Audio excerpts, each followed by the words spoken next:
আমার খাজা বাবার যদি ঠান্ডা লাগছে, জ্বর হয়েছে, তা দাদা হুজুরের ঠান্ডা লাগছে, জ্বর হয়েছে, তো হুজুর দেখা গেছে অনেক সময় অনেক অসুস্থ হয়ে গেছে, সারাদিন সারা রাত কোনো খবর নাই, দাদা হুজুর খবর পাঠাইছে যে দেখো তো বাবা অমুক রে তো দেখি না, হুজুরের নাম ধরে বলছে বাবা অমুক রে তুই দেখে নিয়ে আসো।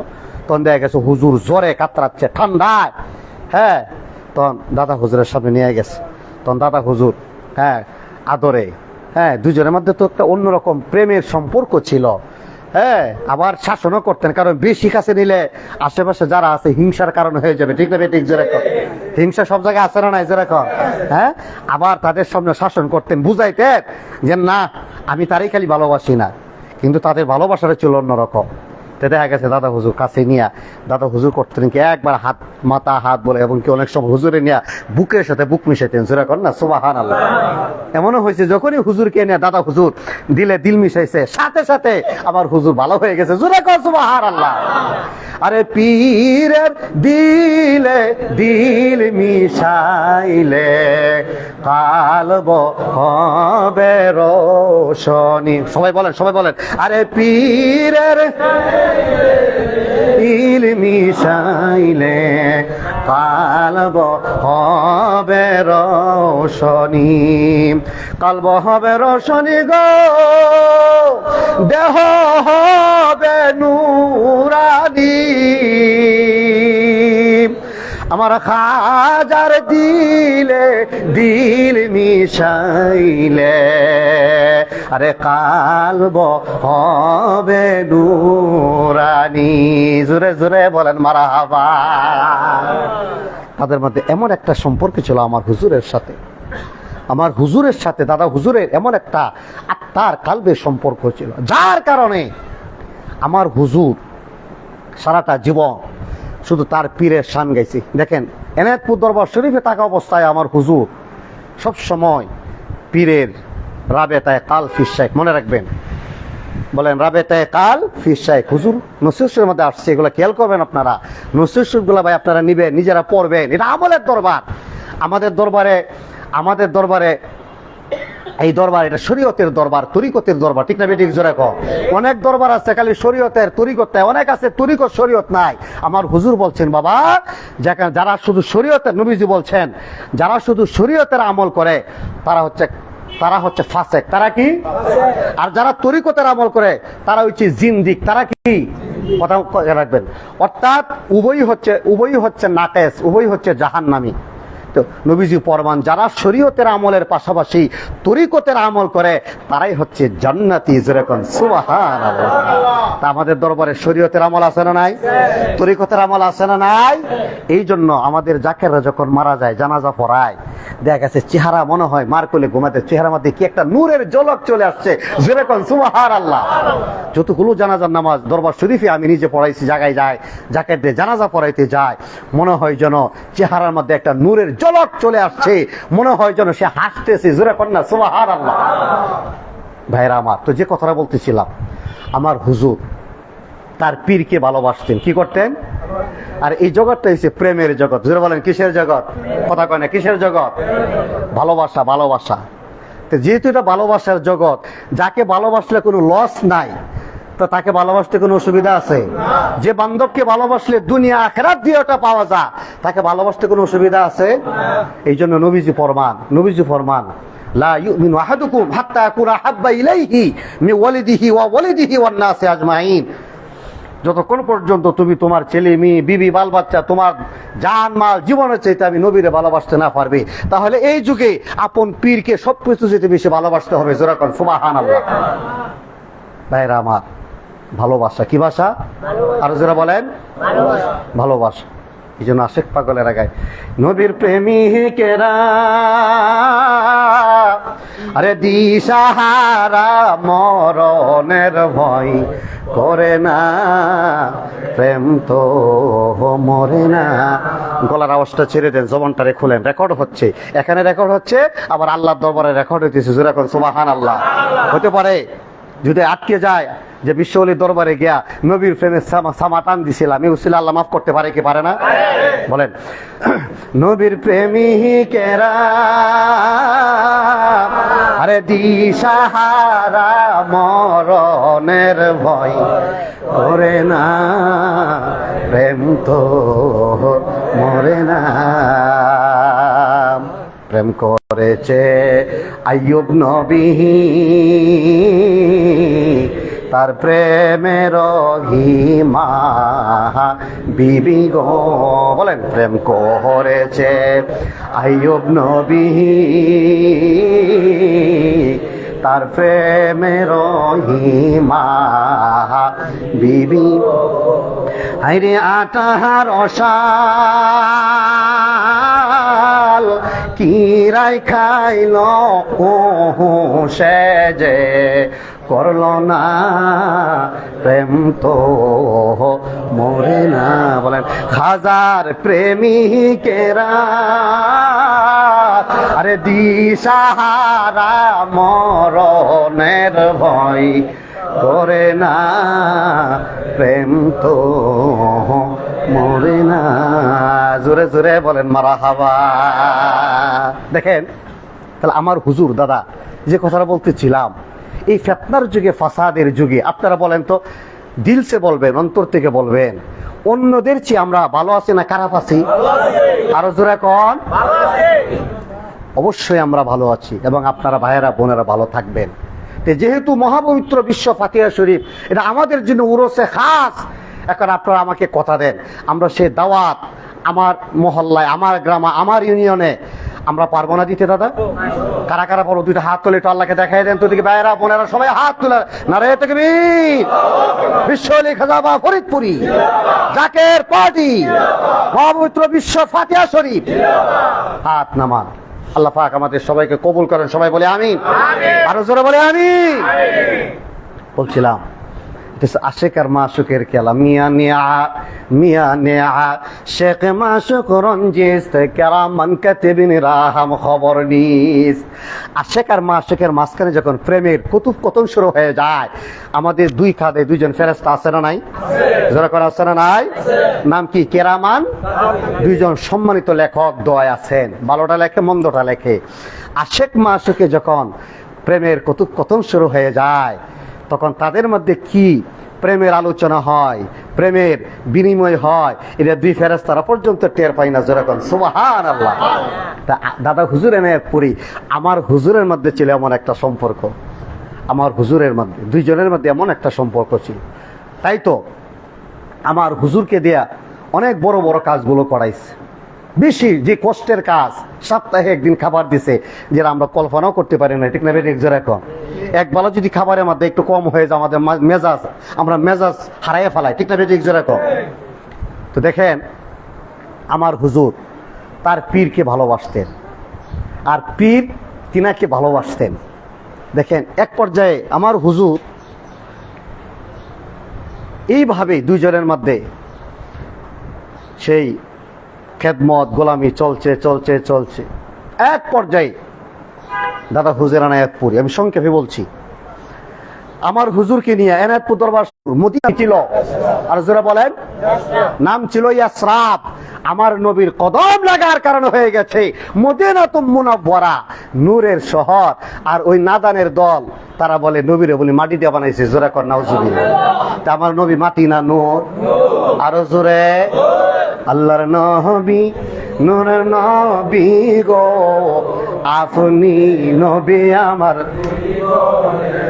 জোরে আল্লাহর নবী নূরের নবী গো, আপনি নবী আমার জীবন, আপনি নবী আমার জীবন সাথী, অন্ধকার কবরের বাতি, আপনি আমার নির্দনিয়ার ধন, রহমাতাল লিল আপনি উম্মতের যাবি, বলেন রহমাতাল আপনি উম্মতের জামিন, গুনাহগার উম্মতের আফন। আল্লাহর নবী আপনি আমার জীবনের জীবন। যেরকম মারহাবা। তো দেখেন আমার নবীজির কদম লাগা, কদম মুবারক বলেন, কদম লাগার কারণে সেই হেরা পর্বতের গুহা হয়ে গেছে জাবালে, বলেন জাবালে নূরের পাহাড়। কিসের পাহাড়? নূরের পাহাড়। আমার নবী ওইখানে 15 বছর কাটানোর পরে জিব্রাইল আসছে, আইসা বলতেছে, ইয়া মুহাম্মদ ইকরা, হে মুহাম্মদ সাল্লাল্লাহু আলাইহি সাল্লাম আপনি পড়ুন। নবীজি বলেন, মা আনা বিকারিন, আমি তো পড়তে অভ্যস্ত নহি, আমি তো পড়তে জানি না। জিব্রাইল করছে কি, আমরা যেভাবে ঈদের সময় কোলাকুলি করি, কি করি বলেন? করি না? করি না? নবীজি করলে জিব্রাইল করছে কি, নবীজি না এবার বুকের সাথে নিয়ে একটা চাপ দিছে। নবীজি বলতেছে, আমার কাছে মনে হলো আমার বুক আর পিঠ লেগে গেছে গা, আমারে ছেড়ে দিছে। ছেড়ে দেয় জিব্রাইল বলতেছে, ইয়া মুহাম্মদ ইকরা। নবীজি আবার বলতেছেন, মা আনা বিকারিন, আমি তো পড়তে অভ্যস্ত নহি, আমি তো পড়তে জানি না। আবার জিব্রাইল করছে কি, ধরিয়া আবার বুকের সাথে বুক মিশাইছে, নিয়ে ছাইড়ে দিছে। নবীজি বলতে আবার মনে হলো যে আমি শেষ, আমি আর দুনিয়াতে নাই। তৃতীয়বার বলতেছে, ইয়া মুহাম্মদ ইকরা, হে মুহাম্মদ সাল্লাল্লাহু আলাইহি সাল্লাম পড়ুন। এবার জিব্রাইল পড়তেছে, ইকরা বিইসমি রাব্বিকাল্লাযী খলাক, হে মুহাম্মদ সাল্লাল্লাহু আলাইহি সাল্লাম আপনি পড়ুন। আল্লাহ রাসূল সাল্লাল্লাহু আলাইহি সাল্লাম এবার পড়া শুরু করলেন, ইকরা বিইসমি রাব্বিকাল্লাযী খলাক, খলাকাল ইনসানা মিন আলাক, ইকরা ওয়া রাব্বুকাল আকরাম আল্লাযী আল্লামা বিল কলাম। যারাকান সুবহানাল্লাহ। অর্থাৎ নবীজির ভিতরে ইলমে মারিফতের নূর, ইলমে বেলায়েতের নূর, রাসালাতের নূর, ইলমে বাতিনের নূর, অর্থাৎ আল্লাহর যত গুপ্ত ইলম বিদ্যা আছে সব নবীজির সিনার ভিতরে ঢুকাইয়া দিয়েছে। জোরে কোন সুবহানাল্লাহ। ভাইরা আমার নবীজির কাছে সমস্ত জ্ঞান উন্মোচিত হয়ে গেল। নবীজি বললেন, আনা বয়স্ত মুআল্লিমা, আল্লাহ আমার শিক্ষক বানিয়ে দুনিয়াতে পাঠাইছে। আবু জাহেল, উতবা, সাইবা, ওই যে কাফের লিডার, হ্যাঁ তো মাথা নষ্ট হয়ে গেছে, কই কিরি কোনোদিন মাদ্রাসায় গেল, স্কুলে গেল না, হ্যাঁ বলি হ্যাঁ শিক্ষক বানিয়ে পাঠাইছে। আর তো নবীর বিরুদ্ধে গাওয়া শুরু করছে, পাগল, অনেক কথাই বলা শুরু করছে। মুহাম্মদ সাল্লাল্লাহু আলাইহি সাল্লাম পাগল হয়ে গেছে, এই হয়ে গেছে, সেই হয়ে গেছে। আল্লাহ রাসূল সাল্লাল্লাহু আলাইহি সাল্লাম একটু কষ্ট পাইলেন মনে মনে। আচ্ছা আপনারা বলেন, নবীজি যদি মনে কষ্ট পায়, এটা আমার আল্লাহ দেখে কি দেখে না? আল্লাহ শুনে কি শুনে না? দেখেন নবীজি তো হাত তুলে বলতে হয় না। নবীজি খালি কেবলা পরিবর্তন করা হয়েছে 17 মাস ধরে। কেবলার পরিবর্তে বাইতুল্লাহর পরিবর্তে বাইতুল মুকাদ্দাসের দিকে ফিরে নবী নামাজ পড়ে। তিনি নামাজে 2 রাকাত পরে, 2 রাকাত শেষ আর 2 রাকাত সামনে। নামাজের মধ্যে খালি নবীজি খালি খেয়াল করছে, আল্লাহ হ্যাঁ বাইতুল্লাহর পরিবর্তে ওই দিকে ফিরে নামাজ পড়তে আমার কাছে ভালো লাগে না। আল্লাহ নামাজের ভিতরেই আল্লাহ নবীরে জানাই দিয়েছে, হে নবী সাল্লাল্লাহু আলাইহি সাল্লাম, আপনি বাকি 2 রাকাত নামাজ আপনি বাইতুল্লাহ শরীফের দিকে মুখ ফিরে নামাজ আদায় করেন। জোরে কোন সুবহানাল্লাহ। ওগো নবীজি, আপনি যেটাকে পছন্দ করেছেন আমি কিয়ামত পর্যন্ত আপনার উম্মতের জন্য আমি ওটাকে কিবলা বানাই দিলাম। জোরে কোন সুবহানাল্লাহ। قد نرى تقلب وجهك في السماء فلنولينك قبلة ترضاها فول وجهك شطر المسجد الحرام। সুবহানাল্লাহ। নবীজি কিন্তু হাতও তুলে নাই, মুখেও বলে নাই, খালি কোথায়? কলবে। জোরে বলেন কোথায়? কথা কয় না কোথায়? আরে কলবেতে আল্লাহ নিরালা বসে আহাব দমে দমে জিকির করে রে কন্যা। আরে কলবেতে আল্লাহ নিরালা বসিয়া দমে দমে জিকির করে রে। জিকির করিয়া পাগল হইয়া, বলেন জিকির করিয়া পাগল হইয়া দেওয়ানা বানাইয়া গেলা রে। বলেন কলবেতে আল্লাহ নিরালা বসিয়া দমে দমে জিকির করে রে। মারহাবা কোন? আমরা কি মুখে জিকির করি? কোথায় বলেন? কোথায় কোথায়? কলব। এই জন্য আমার হুজুর বলছেন বাবা কলব হচ্ছে আল্লাহর ভেদের মহাসমুদ্র। সুবহানাল্লাহ যারা কয়, আল্লাহর ভেদের মহাসমুদ্র। দেখবেন গড়ি কাটা যারা টং টং টং টং টং টং করে চলে, কলবের ভিতরে আল্লাহ আল্লাহ জিকিরের বাজনা বাজে। সুবহানাল্লাহ। তো দেখেন আমার রাসূল সাল্লাল্লাহু আলাইহি সাল্লাম মনটা খারাপ হয়ে গেছে। আল্লাহ পাক কোরআন শরীফের আয়াত নাজিল করছে। আল্লাহ পাক বলে নবী আপনি মনে কষ্ট দিবেন না, শুনুন নবী আল্লাহ বলছে মা ইয়ানতিকু আনিল হাওয়া ইন হুয়া ইল্লা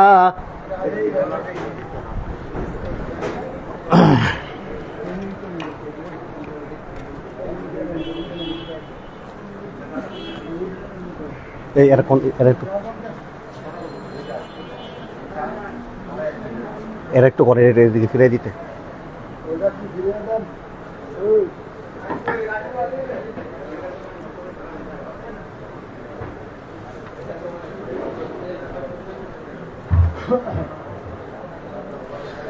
আল্লাহু আকবার, আল্লাহু আকবার,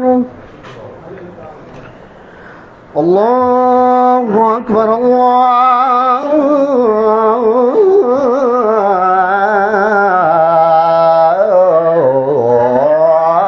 আকবার।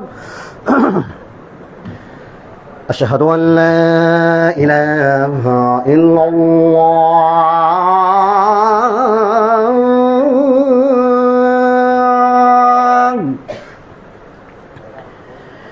أشهد أن لا إله إلا الله،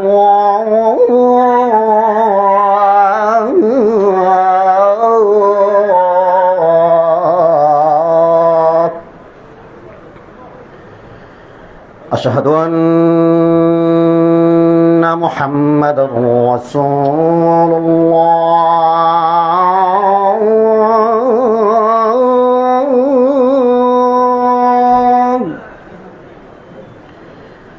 أشهد أن محمدا رسول الله،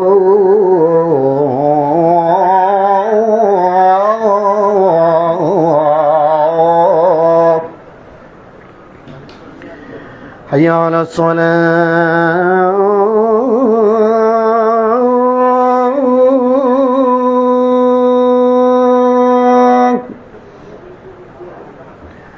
حي على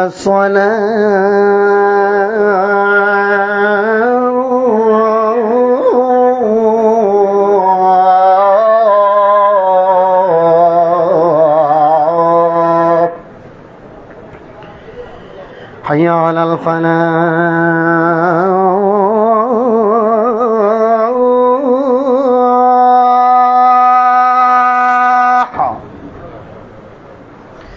حي على الفلاح.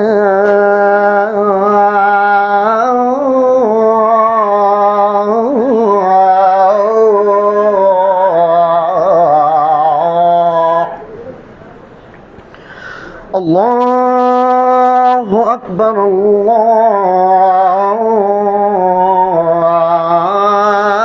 الله أكبر، لا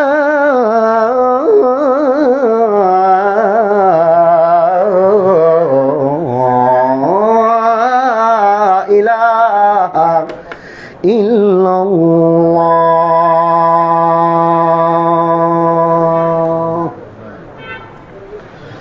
اللهم رب هذه الدعوة التامة والصلاة القائمة آت محمدا الوسيلة والفضيلة والدرجة الرفيعة وبعثه مقاما محمودا الذي وعدت وارزقنا شفاعته يوم القيامة إنك لا تخلف الميعاد.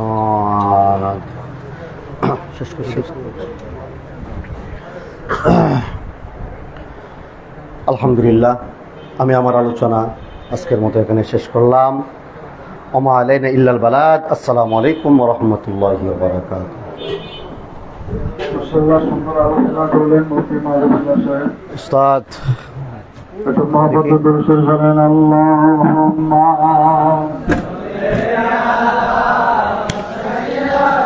উস্তাদ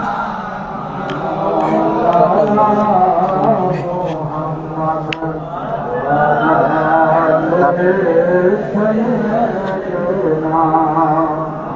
খবর নাই। যাবে মদিনার পথে ওরে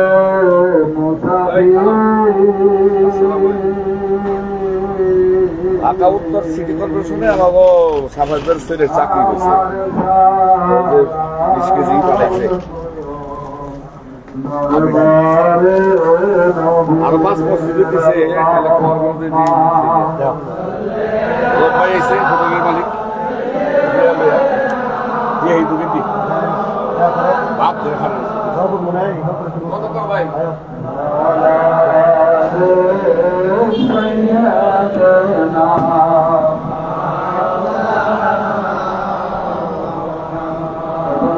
সামনে আলোচনা করবেন জাগের পার্টি স্থায়ী কমিটির সম্মানিত সদস্য জাগের পার্টি ওলামা ফ্রন্টের কেন্দ্রীয় সঞ্চালক সম্পাদক হাফেজ মুফতি মাওলানা মাসুদুল্লাহ সাহেব।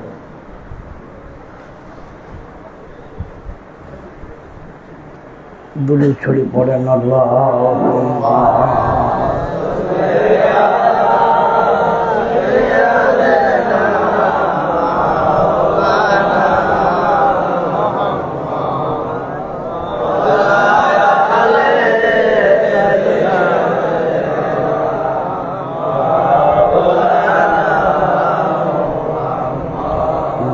তোমাকে পাইবার আসে আমরা মুরিদ হইলাম বাবার কাছে দয়া করে দেন গো দেখা গোলামেরা কাঁদতেছে আল্লাহুম্মা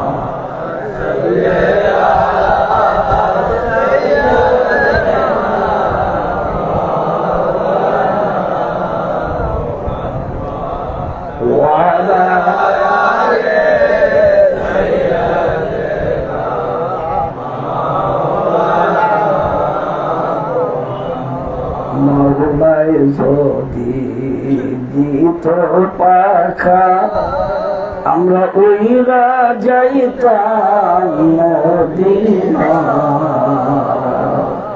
পাখা নাই গো গাই কেমন তবু নাই তো যেতে চাই আল্লাহুম্মা সাল্লি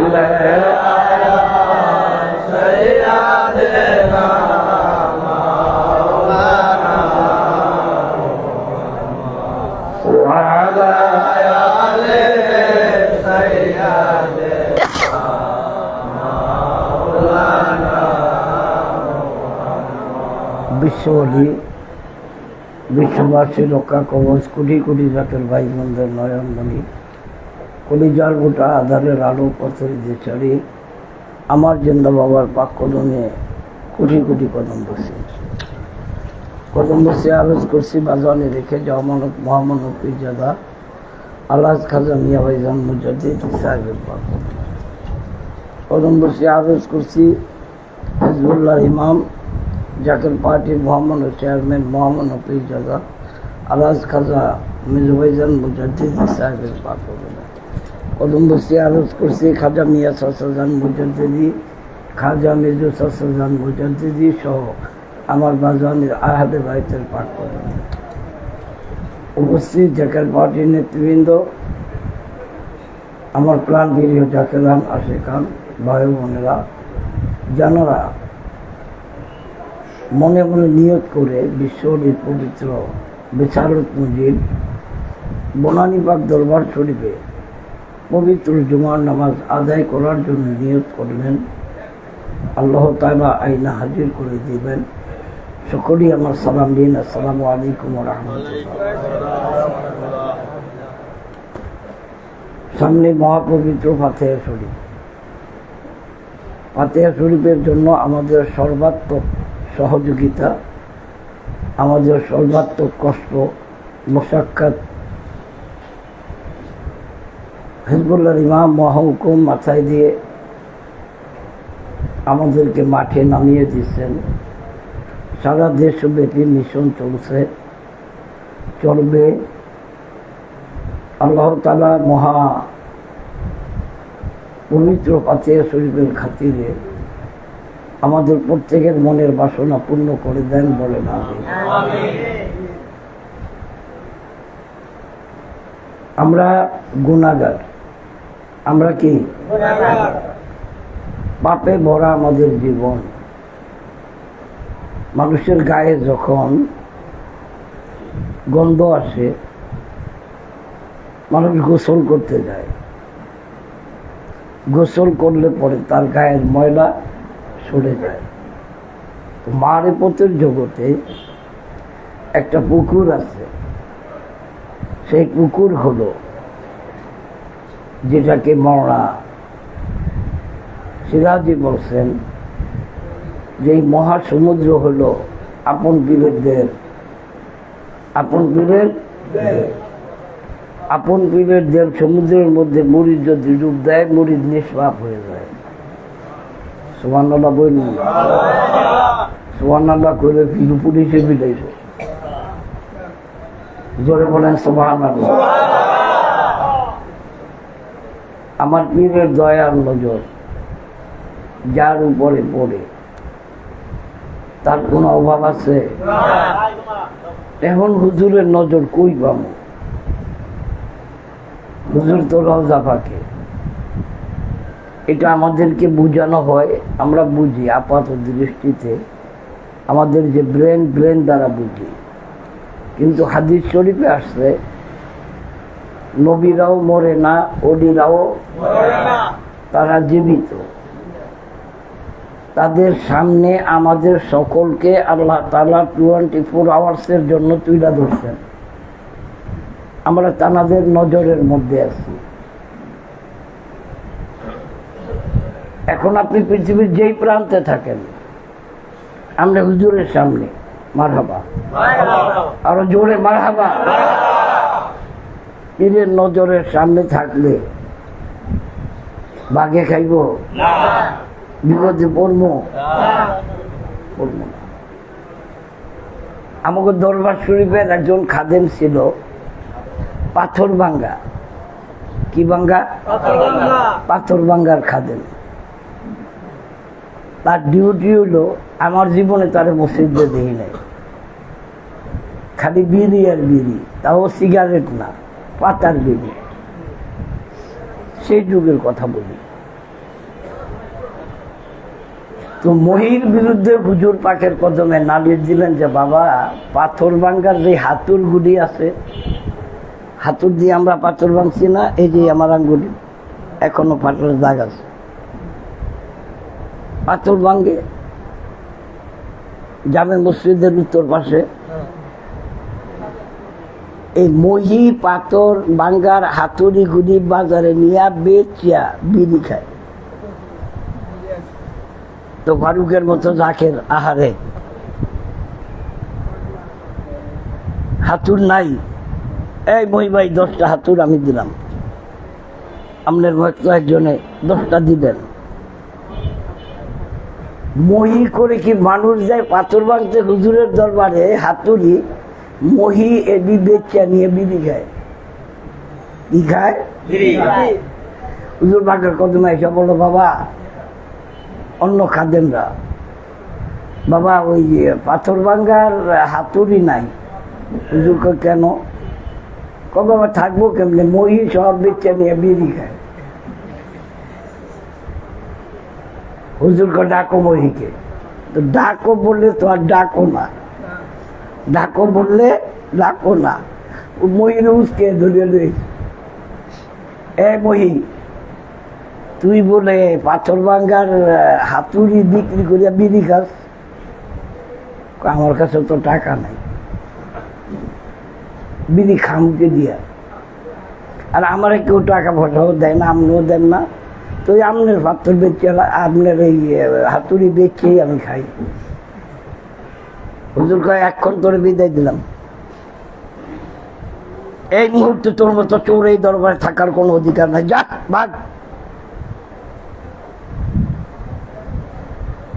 মই আস্তে আস্তে বিশেষ দিকে আয়া যাইতে যাইতে ওই যে আমাকে আলমগীরের বাপে তখন দোয়ান দিত পুকুরিয়াতে জহুরবাইয়ের দোকান, এটা হলো আমাকে সার্ভিস স্টেশন।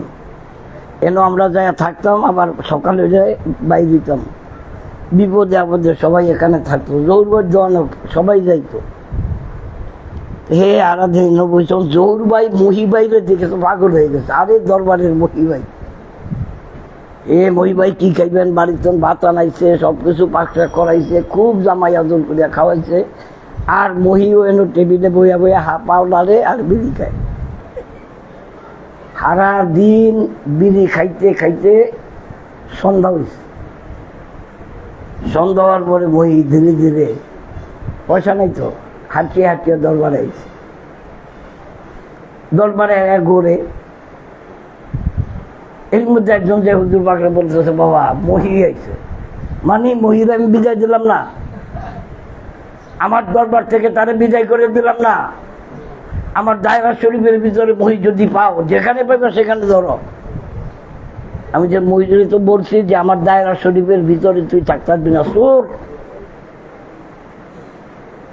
কথা বলতে না বলতে দুইজনে যে দরিয়া মহির হুজুরের সামনে আনছে। মহি হুজুর, তোরে আমি বিদায় দিছি না? আমার তো বিদায় দিয়েছি আমি।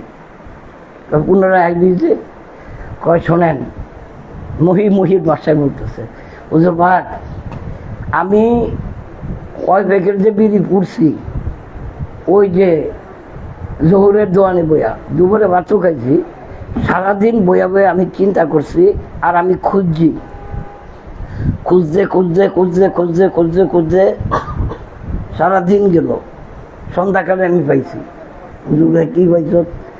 সারাদিন খুঁজছি যে আমনের দায়রা ছাড়া কোনো জায়গা আছে নি। আল্লাহ,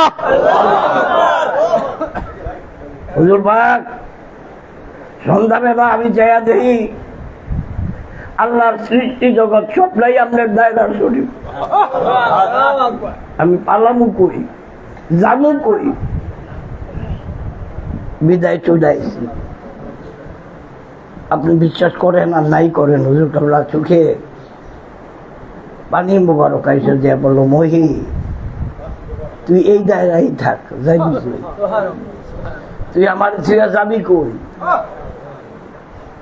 তো কুল কায়নাতটাই আমার হুজুরের দায়রা। এই মান যতক্ষণ পর্যন্ত আপনার আমার ভিতরে না ঢুকবে, আপনি আমি জায়গায় বুঝতে পারুন না, বে জায়গায় যাব। আল্লাহ রাসূল আমাদেরকে দেখতেছেন না দেখতেছেন না? আমি রসুলকে দেখি না, সেই চোখ হয়তো আমার নাই, কিন্তু রসুলের চোখ আমার। এখান থেকে মদিনা যাইতে বহু প্রসেসের প্রয়োজন আছে, বিমান টিকেটের দরকার আছে, ৩,৫০০ মাইল যাইয়া মদিনায় পৌঁছতে হবে। আর আমার রাসূল যদি ইচ্ছা করেন, এই মুহূর্তে এখানে আসা রাসূলের জন্য ১ সেকেন্ড লাগে না, পাসপোর্ট লাগে না, ভিসা লাগে না, কিচ্ছু লাগে না। আব্দুল কাদের জিলানী রহমতুল্লাহ আলাইহি বয়ান করতেছেন, সেখানে তো তার বয়ানে হাজার হাজার উলিয়া আল্লাহরা উড়িয়া উড়িয়া আয়া বইতো ওনার মাহফিলের মধ্যে। তো একবার উনি মাহফিল করতেছেন, বয়ান করতেছেন, হঠাৎ করিয়া দাঁড়াইয়া মুরগির বাচ্চার মতো কুকরাইতে আছে, থরথর করে কাঁপতেছে। অনেকক্ষণ যাবৎ কাঁপার পরে আবার স্বাভাবিক হলেন, তখন মুরিদানদের মাঝে আবার বয়ান শুরু করলেন।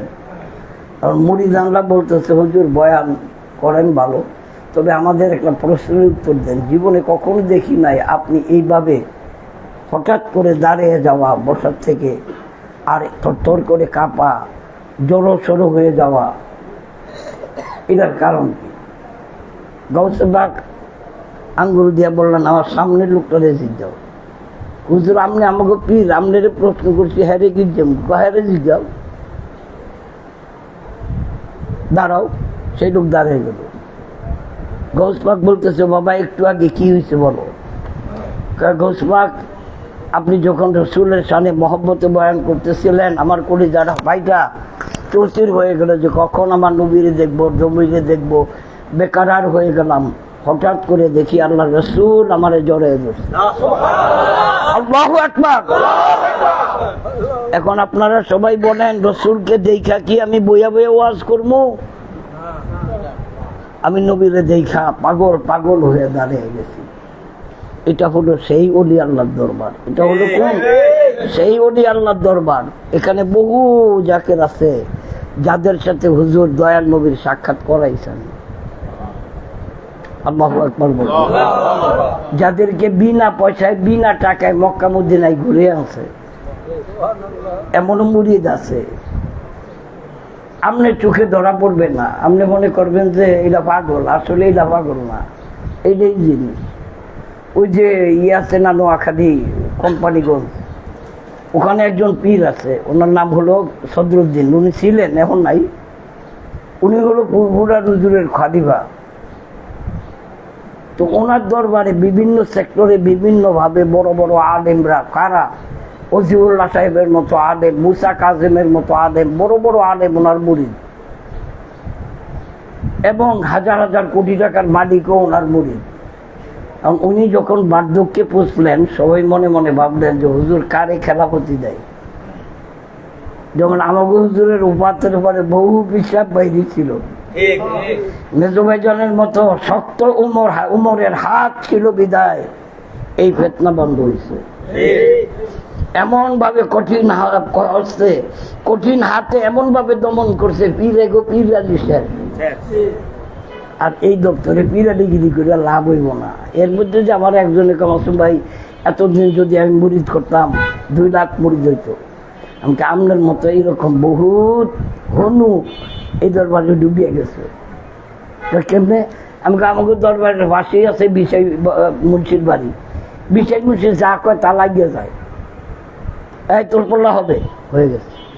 এই তোর ব্যবসা হবে, হয়ে গেছে। বিশাই মুন্সি একদিন দরবারে বয়ে ভাবতেছে যে উনি যা কয় তা হয়, আমিও যা কই তো আমিও একটু বইয়া দেখি।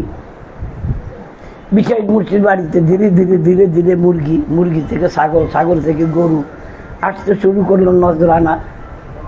হুজুর বাগের কাছে আলিমদ্দি ভাই কয়, হুজুর বিশাই মুন্সি তো পীর হয়েছে। হুজুর বড় পীর, সে তো এখনো মুরিদি হয় নাই। আল্লাহু আকবার, আল্লাহু আকবার। এই নিয়ে পীর মুরিদি সাধারণ জিনিস। এই যে যারা কয় পীর মুরিদি সম্পর্কে তাদের ধারণাই নাই।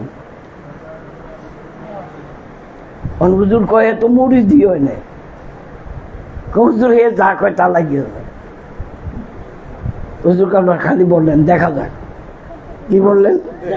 আরে হুজুর যদি কয় দেখা যাক, আর জাকের বাড়ির চেয়ারম্যান যদি কয় দেবানে, খেলা কোন পর্যন্ত যাইবো এটা যারটা জানে। মারহাবা কোন মারহাবা। ওলি আল্লাহদের ভাষা ইশারা। ওলি আল্লাহদের ভাষা কি? হুজুর কয় দেখা যাক। যেদিন দেখা যাক কইছে, আসরের নামাজের পরে রাত্রিবেলা এক এক ইটের চাকা এত বড় বড় কে বা কাহারা মারিয়া বিশাই মুন্সির বাড়ি ভরিয়া লাগছে। বিশাই মুন্সি তো বুঝলে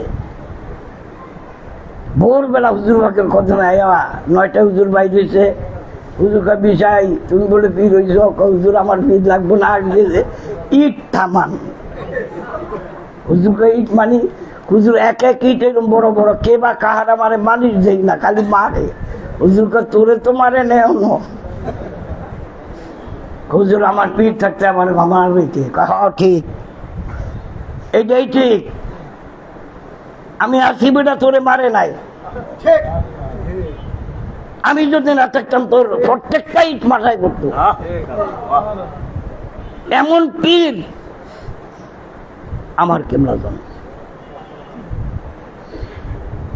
আপনি বুঝতে হইব। এখন সুফি সদরুদ্দিন রহমতুল্লাহ আলাইহির দরবারের খাদেম অনেকেই পীর হইতে চায়। তো সুফি সব তো যারে পীর বানাইবে এটা হেই তো জানে।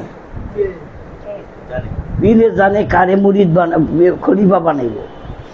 বড় বড় আলেম যারা, তারা মনে মনে আশা করতেই পারে, যেহেতু পীরের বাড়িতে আছে।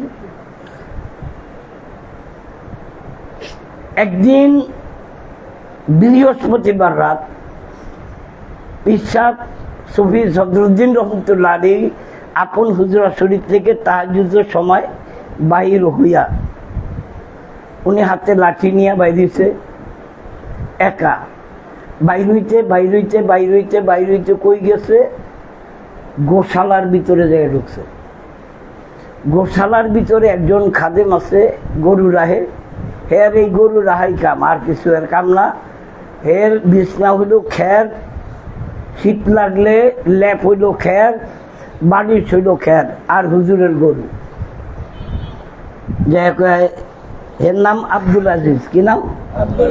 জোরে কোন কি নাম? আসলে মানুষ আব্দুল আজিজ কয় না, গরিব মানুষ তো গোশালায়, তাই আজিয়া আজিয়া কয়। কি কয়?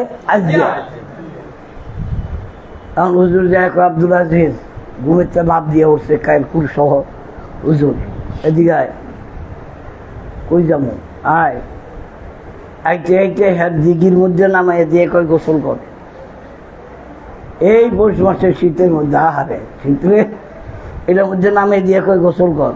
গোসল করছে, ওট উঠিয়ে গেছে। হুজুরে হাতের থেকে একটা প্যাকেট বাইর করে দিয়ে কয় এই কাপড়টা পর, এই জামাটা গায়ে দিয়ে, এই টুপিটা পর। সুবহানাল্লাহ। এখন কাপড় পরলো, জামা পরলো, টুপি মাথায় দিল। সুবিশা হুজুর তারে হাতের মুঠের মধ্যে ধরিয়া তার হুজুরা শরীফে যায় নামাজ পড়।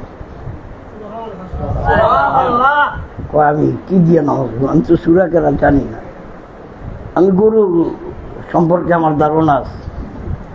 নামাজ যাও সিহত নয়, আমি কইয়া দিন তুই পড়বি। হে কইয়া দে, হে পড়ছে। নামাজ পড়তে পড়তে পড়তে পড়তে সর্বশেষ 2 রাকাতের যে সেজদা, সেজদার মধ্যে এমন একটা চিৎকার দিয়ে উঠছে, লাভ দিয়ে উঠিয়ে ওই কানের লোকে যায় বাঁধবে। সালাম ফিরা, কি দেখলি? হুজুর আল্লাহর কসম করে বলি, আমি যেই আল্লাহর আরশের উপরে সেজদা দিতেছি। চাইলে কেহ পীরের বস্তু নিতে নাহি পারে, উপযুক্ত হইলে দয়াল ডাইকা নিব দারে রে তোমায়, ডাইকা নিব দারে। আরে দূর করিয়া দিব তোমার ভবের যত জ্বালা, কেউ বুঝিতে পারে না রে ওই আল্লাহর খেলা, বলে কামেল পীরের। পরের দিন জুমা, পরের দিন কি জুমা বারে হুজুরে ডিক্লার দিল এই দপ্তরের খলিফা হলো আব্দুল আজিজ। এখন বড় বড় খাদেম যারা আছে এরা কয় মনে হয় হুজুরের মাথা খারাপ হয়েছে, ওর মতো একটা বদলারেনি খেলাপতি দেয়। এত বড় বড় আলেম থাকতে, খাদেম থাকতে, যে যা কয় কয়। সকলে মিলা জুমার পরে পরামর্শ করলে যে কাম একখান হইব। ফুলপুরার হুজুরে, দাদা হুজুরে আইব 1 সপ্তাহ পরে মাদ্রাসার মাহফিলে, দরবারের মাহফিলে। তখন দাদা হুজুরের কাছে বিচার দিন যে আমাদের মুরিদ আমাকে পীর, হ্যাঁ মাথা খারাপ হয়ে গেছে, হে এক বদলারে পীর বানাইছে। তো দাদা হুজুরের 2টা ধমক দিয়ে দিব, তখন ঠিক হয়ে যাবে। ফুলপুরের হুজুর তারা আইছে, আসার পরে সকলে মিলা বললো যে আমাকে পীরে সুফি সাহেব আমাকে খেলাপতি না দিয়ে দিছে এক বদলারে। এটা কেমন কথা? আপনাদের মতো আলিম থাকতে, এত বড় বড় খাদুম থাকতে একটা বদলারে দেয়। হুজুর দিয়েছে, কয় সময় মতো বলবো, আজকে স্টেজে যাই সুফি সাহেবরে ধরবো। এখন ফুলপুরা হুজুর স্টেজে উঠিয়েই প্রথম সূরা কালাম বাদ দিয়ে কয়, সুফি সাহেব হুজুর আমরা বলে কারে খেলাপতি দিচ্ছেন সেইব কই? হুজুর এই যে বয়া। এই দাঁড়াও, তোমার নাম কি? হুজুর আমার নাম আব্দুল আজিজ, আমি গরিব মানুষদিকে সবাই আজিয়া আজিয়া কয়। কয় তোমারে বলে তোমার পীর খেলাপতি দিচ্ছে। এখন হে হুজুর খেলাপতি কি? আল্লাহু আকবার। কয় তোমারে বলে খলিফা বানাইছে, এই যে জুমায় ডিক্লার দিছে। আচ্ছা তোমারে কি করছে বলো? হুজুর খেলাপতি আমি বুঝি না, আমি গরু উইয়া রয়েছি হেন্তরটা নিয়ে নিয়ে গোসল করাইছে তারপর নতুন কাপড় ভরাইছে তারপরে হুজুর শরীফে নিয়ে 2 রাকাত নামাজ পড়াইছে তারপরে নামাজ পড়ানোর পরে 2 রাকাত তো লাস্টের রাকাতে তার লাস্টের রাকাতে কি এটা আপনার কমুকা এটা আমার পীর জানে আর আমি জানি লাস্টের রাখাতে কি হয়েছে এটা যদি তোর পীর আর তুই জানিয়া থাকস তাইলে তুই এখন খাজা খিজির কই এই মেয়েটা সাইটটিখানি কথা হে চোখটা বন্ধ করে রাখা হুজুর এখন পিছিয়ে দিয়ে মালানা যারা আছে যারা বড় বড় খাদে মুইতেছে যারা কয় দাদা হুজুরও পাগল হইল কারে জিজ্ঞায় খিজির কই ওই চোখটা বন্ধ করে মাথাটা লাড়া দিয়া কয় দাদা হুজুর পাইছি কই পাইছ কয় এখন খাজা খিজির কাবার ঘর তো অফ করতে আছে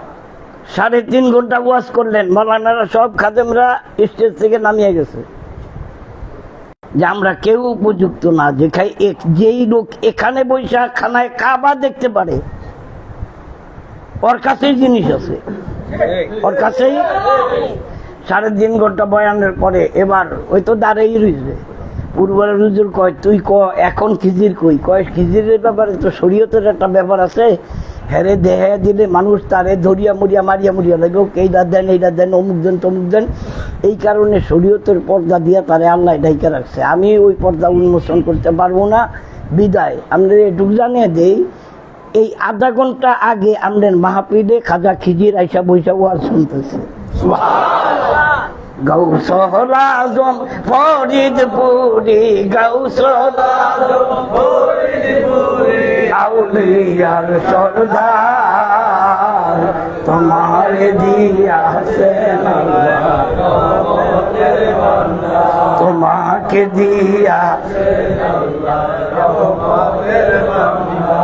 এই নিয়ামতটুকুন আমার হুজুরের কাছে আছে না নাই রে আসতে হয়ে গেল ভাই এই নিয়ামতটুকুন হেজবুল্লাহর ইমামের কাছে ট্রান্সফার হয়েছে না হয় নাই জিনিস জীবকারে এরকম আজিয়া বহু এই দরবারে আছে আমি চিনি না এদের বলেই এদেরকে দিয়েই কইছে 313 জন যেদিন ওকে হইব সেদিন খেলা হবে সেদিনই হবে আল্লাহ দয়া করে আমাগো ওই 313 জনের মধ্যে আমাদের নাম দয়া করিয়া লিস্টিতে হেজবুল্লাহর ইমাম রাইসা দেন বলেন আমি আর এনো চাই আপনি যে আমল করবেন ওইটা বন্দি গিয়ে আবাদত সবই লাগবো তবে উনি জিনিস না দিলে কেউ পাইবেন না উনি 1 সেকেন্ডের মধ্যে দিতে পারে না হুজুর ইচ্ছে করলে 1 সেকেন্ডের মধ্যে সেই আশায় বসে আছি পারগাটায় দয়াল ভুইলা যাইও না এই কাঙ্গালদের মনের মকসুদ আজকে যারা হাজিরা দিলাম যারা দিতে পারলো আর পারলো না মধ্যপ্রাচ্য সহ সারা পৃথিবীতে সকলকেই আমার পীরের উসিলায় আল্লাহ রহমতের চাদরে ঢাকা রাখেন বলেন আমিন আরো জোরে বলুন আমিন এ পর্যন্তই আপনাদের মাঝে আমি বক্তব্য দিলাম ওমা আলাইনা ইল্লাল বালাগ আসসালামু আলাইকুম ওয়া রাহমাতুল্লাহি ওয়া বারাকাতুহু মাশাআল্লাহ এখন আপনাদের সামনে গুরুত্বপূর্ণ আলোচনা করবেন ঢাকারবাড়ি স্থায়ী কমিটির সম্মানিত সদস্য ঢাকারবাড়ি যুব ওলামা ফ্রন্টের কেন্দ্রীয় সাধারণ সম্পাদক ঈশ্বরের পবিত্র রেসালাত মধ্যে গোয়ামিন পান্ডের শরীফের সম্মানিত খতিব আলহাজ মোহাম্মদ শরীফুল ইসলাম সাইফি সাহেব আলহাজ মুফতি মোহাম্মদ শরীফুল ইসলাম সাইফি সাহেব সকলে একটু দুরূদ শরীফ পড়েন আল্লাহুম্মা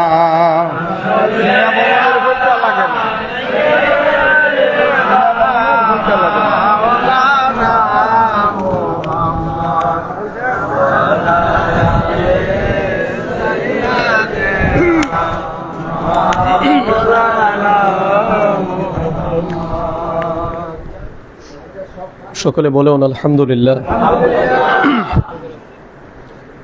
মহান মালিকুল মুলুক ওলি জালালের দরবারে অসংখ্য গণিত কালিমাতু শুকুর আদায় করি যে মহান আল্লাহ পাক আমাদেরকে মেহেরবানি করে এই পবিত্র জুমা বারে আপন মুর্শিদের পাক দায়রায় সমবেত করে দিলেন। সে মহান প্রভুর দরবারে অবনত চিত্তে শুকরিয়াতান মোহাব্বতে সকলে পড়ি আলহামদুলিল্লাহ। দরুদ ও সালাম প্রিয় নবীজির দরবারে, যিনি নবীদের নবী, কুল কায়নাতের নবী, সৈয়দুল আম্বিয়া, নবীউল আম্বিয়া, ইমামুল মুরসালিন, খাতামান নবীন, নবী মুহাম্মদুর রাসূলুল্লাহ সাল্লাল্লাহু তাআলা আলাইহি ওয়াসাল্লামের পাক দরবারে লক্ষ কোটি কদম বসে আরজ করি জামানার নূর, জামানার গাউসেল আজম, অলিকুল সম্রাট, বিশ্ব অলি খাজা বাবা শাহ সুফি সৈয়দ আল্লামা মাওলানা ফরিদপুরি কুদ্দুস আসরুল আজিজ সাহেবের নূরের কদম মোবারকে কদম বসে আরজ করি কেবলা জান হুজুর পাকের আধ্যাত্মিক উত্তরাধিকার, আমাদের মাথার তাজ মহামান্য পীরজাদ আলহাজ হযরত খাজা মিয়া ভাইজান মুজাদ্দিদি সাহেবের পুত পবিত্র কদম যুগলে কদম বসে আরজ করি হজরত জাকের পার্টির মহামান্য চেয়ারম্যান কেবলা জান হুজুর পাকের আধ্যাত্মিক উত্তরাধিকার আলহাজ হজরত খাজা মিজুবাইজান মুজাদ্দিদি সাহেবের পুত পবিত্র কদম মোবারকে কদম বসে আরজ করি হজরত খাজা বড় চাচা মিয়া মুজাদ্দিদি, হজরত খাজা মেজু চাচা মিয়া মুজাদ্দিদি এবং খাজা পরিবারের মহাসম্মানিত সকল সদস্য এবং সদস্যবৃন্দের প্রত্যেকের পাক কদম মোবারকে। মোহতারাম হাজিরিন, উলামাই কেরাম দীর্ঘক্ষণ পর্যন্ত অত্যন্ত জ্ঞানগর্ভ আলোচনা আপনাদের সম্মুখে উপস্থাপন করলেন। আল্লাহ তাবারাক তাআলা সকল আলোচনাগুলো আমাদেরকে বুঝে আমল করার এবং তার উপরে ঈমান আনার তৌফিক দান করুক, সকলে বলুন আমিন। আখিরি জামানা কিয়ামত অত্যন্ত সন্নিকটে, এই খবর আমাদেরকে যিনি জানিয়ে দিলেন তিনি হলেন দোজাহানের পয়গম্বর মুহাম্মাদুর রাসূলুল্লাহ সাল্লাল্লাহু আলাইহি ওয়াসাল্লাম। এই পৃথিবীর কিয়ামতের পূর্ব মুহূর্তে অধিক পরিমাণে ফিতনা দেখা দিবে। এত ফিতনা হবে, আল্লাহর হাবিব সরকারে দু আলম ইরশাদ করেন, ফিতনার যন্ত্রণায় মানুষ আল্লাহ পাকের দরবারে ফরিয়াদ করবে, রব আমরা এই পৃথিবীতে থাকতে চাই না, তুমি আমাদেরকে পৃথিবী থেকে নিয়ে যাও। এত পরিমাণে ফিতনা হবে এবং ফিতনার এত যন্ত্রণা হবে। রাসূল করিম সাল্লাল্লাহু আলাইহি ওয়াসাল্লাম আজ থেকে 1500 বছর আগে যখন তিনি হাত তুলে দোয়া করতেন আল্লাহ পাকের দরবারে, তখন হুজুর দোয়ার মধ্যে বলতেন, আয় রব আপনি আমাকে সর্বশ্রেষ্ঠ ফিতনা, যে ফিতনা হলো দাজ্জালের ফিতনা, আপনি দাজ্জালের ফিতনা থেকে আমাকে এবং আমার উম্মতকে আপনি হেফাজত করেন। আজকে 1500 বছর পরে এসে আমরা এই মুহূর্তে নবীর উম্মত যারা পৃথিবীতে এখন বেঁচে আছি, আমরা নবীর উম্মতগণ সেই দাজ্জালের অতীব সন্নিকটে এসে আমরা দাঁড়িয়ে আছি। এত নিকটে আমরা দাঁড়িয়ে আছি, এটা বলার মতো নয়। ইহুদিদের কাছে দাজ্জাল হলো মাসিহ, কি নাম? মাসিহ, অর্থাৎ তাদের ত্রাণকর্তা, তাদের রক্ষাকর্তা, তাদের অভিভাবক। সেই মাসিহকে তারা গ্রহণ করার জন্য ইহুদিরা বিশ্বাস করেন যেদিন সে মাসিহ আসবেন বা মসিহ আসবেন, সেদিন তামাম পৃথিবীতে অন্য কোনো ধর্ম থাকবে না। তামাম পৃথিবীর মাশরিক থেকে মাগরিব, শিমাল থেকে জুনুব পর্যন্ত ইহুদিরা তামাম বিশ্ব তারা শাসন করবে, তামাম বিশ্ব তারা কন্ট্রোল করবে। আর তাদের রাজধানী হবে জেরুজালেম, যাকে বলা হয় বাইতুল মুকাদ্দাস। বলেন বাইতুল মুকাদ্দাস। সেই বাইতুল মুকাদ্দাস মুসলমানদের প্রথম কিবলা। ইহুদিরা বিশ্বাস করে এই বাইতুল মুকাদ্দাস একদিন থাকবে না। এই বাইতুল মুকাদ্দাসের মধ্যে থার্ড টেম্পল তৈরি হবে, আর সেই থার্ড টেম্পলটা তৈরি করা হবে তাদের মাসির জন্যে, অর্থাৎ হাদিসের ভাষায় যাকে বলা হয়েছে দাজ্জাল, যাকে বলা হয়েছে কি দাজ্জাল, আর তাদের ভাষা হলো মসিহ। সেই মসির জন্যে তারা বাইতুল মুকাদ্দাস ভেঙে এখানে থার্ড টেম্পল তৈরি করা হবে। আর এই থার্ড টেম্পল থেকে পৃথিবী ইহুদিরা কন্ট্রোল করবে। রাজনীতিক এবং ধর্মীয় সকল কিছু ইহুদিদের নেতৃত্বে চলবে। আর সেই বিশ্বাসের উপরে, সেই বিশ্বাসকে হৃদয়ে ধারণ করে আজকে পৃথিবীর বুকে যত ইহুদি আছে, তার সঙ্গে যত খ্রিস্টান আছে, সকল ইহুদি এবং খ্রিস্টান তারা ঐক্যবদ্ধ হয়েছে। তাদের মিশন একটি, তাদের লক্ষ্য একটি, পৃথিবীতে মসিহ আসবে, তাদের ত্রাণকর্তা আসবে, তাদের রাজধানী হবে জেরুজালেম বাইতুল মুকাদ্দাস। সেখান থেকে তারা বিশ্ব নিয়ন্ত্রণ করবে, সেখান থেকে তারা পৃথিবীর যত খনিজ সম্পদ আছে এগুলো তারা নিয়ন্ত্রণ করবে। এই কথা বিশ্বাস করে আজ ইহুদি এবং নাসারাগণ তারা দুটি জাতি, দুটি ধর্ম ঐক্যবদ্ধ হয়ে মুসলমান, তাদের এই মিশনের প্রধান বাধা হলো মুসলমান। তাই তারা মুসলমান নিধনের এক নীল নকশা তারা এঁকে আজকে তারা তাদের কর্মসূচিকে ধীরে ধীরে ধীরে ধীরে ধীরে তারা সামনের দিকে অগ্রসর করছেন। এবং তাদের চিন্তাধারা খুব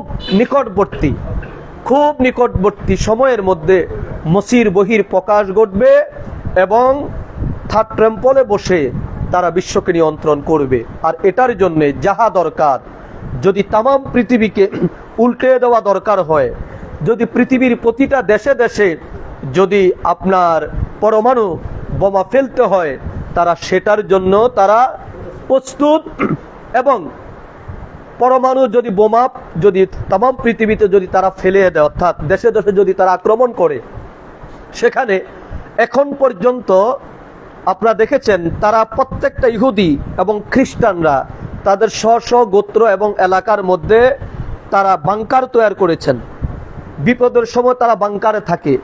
এই বাংকারের পূর্ব পরিকল্পনা হলো, যদি বাংকারে লোকজন থাকে, ওই বাংকারে পরমাণু বোমা যদি ফেলা হয়, অর্থাৎ আশেপাশে বা পৃথিবীর বিভিন্ন দেশে যারা বাংকারে থাকবে তাদের কোনো ক্ষতি হবে না।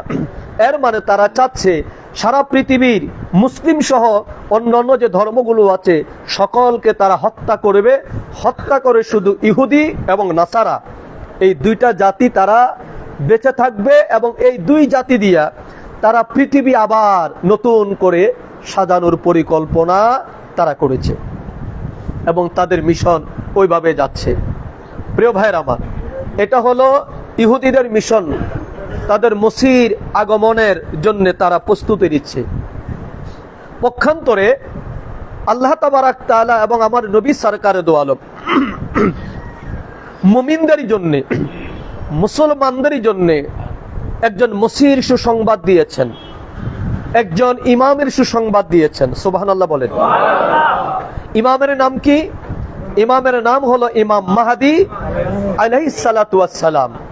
আর মসির নাম কি? মসির নাম হলো হযরত ঈসা আলাইহিস সালাতু ওয়াস সালাম। বলেন হযরত ঈসা আলাইহিস সালাতু ওয়াস সালাম। একজন ইমাম, একজন মসি, দুইজন মুসলমানদের ত্রাণকর্তা হয়ে, মুক্তির দূত হয়ে আল্লাহ তাবারাক দূত করে আল্লাহ পাক তাদেরকে পৃথিবীর মধ্যে প্রেরণ করবেন। এটা হাদিস দ্বারা এটা কোরআন দ্বারা, এটা তামাম পৃথিবীর সকল উলামায়ে কেরাম, যত ফিরকা আছে, যত দল আছে আলেমদের মধ্যে, সকল আলেমদের একমত যে পৃথিবীর বুকে ইমাম মাহাদি আলাইহিস সালাতু ওয়াস সালাম আসবে, তিনি মুসলমানদেরকে মহাসংকট থেকে উদ্ধার করবেন, এবং হযরত ঈসা আলাইহিস সালাতু ওয়াস সালাম আসবেন, যার মাধ্যমে দাজ্জালকে কতল করা হবে, যার মাধ্যমে দাজ্জালকে পরাস্ত করা হবে। এই কথা ওহাবি বলেন, খারিজি বলেন, রাফিজি বলেন, শিয়া বলেন, সুন্নি বলেন, মুতাজিলা বলেন, সুফি বলেন, সাধক বলেন, মুফতি বলেন, মুহাদ্দিস বলেন, শাফি বলেন, হানাফি বলেন, মালাকি বলেন, হাম্বলি বলেন, সকল ধর্মের, সকল মতের মুসলমানের, সকল মতের মুসলমান এই কথাকে তারা বিশ্বাস করে এবং এই কথাকে তারা মানে। এখানে পার্থক্যটা আমাদের কোথায়? আজকে ইহুদিরা তাদের একজন মাসির আগমনের জন্য, তাদের একজন মসির রাজত্ব নিয়ন্ত্রণ করার জন্য তারা একটি কর্মধারা তারা গ্রহণ করেছে। আর আমরা যারা মুসলমান, আমরা যারা বলি, দাবি করি আমরা মুসলমান, আমরা বিশ্বাস করি আমাদের একজন মসিহ আসবেন, আমাদের একজন ইমাম আসবেন, ইমাম মাহাদি আলাইহিস সালাতু ওয়াস সালাম। এখন ইহুদিদের সাথে আমাদের কর্ম পার্থক্যটা হলো, ইহুদিরা তাদের নেতার জন্য, তাদের ত্রাণকর্তার জন্য তারা সব কিছু তৈয়ার করে রাখতেছেন, ঠিক না? তৈয়ার করে রাখছেন। আর আমরা যারা মুসলমান দাবি করি, আমরা মুসলমান দাবি করি বটে, ইমাম আসবে, কিন্তু ইমামের জন্য ন্যূনতম কোনো প্রস্তুতি, ইমামের জন্য ন্যূনতম কোনো প্রস্তুতি মুসলমানের ভিতরে নাই। বলেন, মুসলমানের ভিতরে নাই। কেন নাই? তার পিছনে আবার ইহুদি এবং নাসারাদের চক্রান্ত। কথা বলেন, তার পিছনে কার? ইহুদি এবং নাসারাদের চক্রান্ত।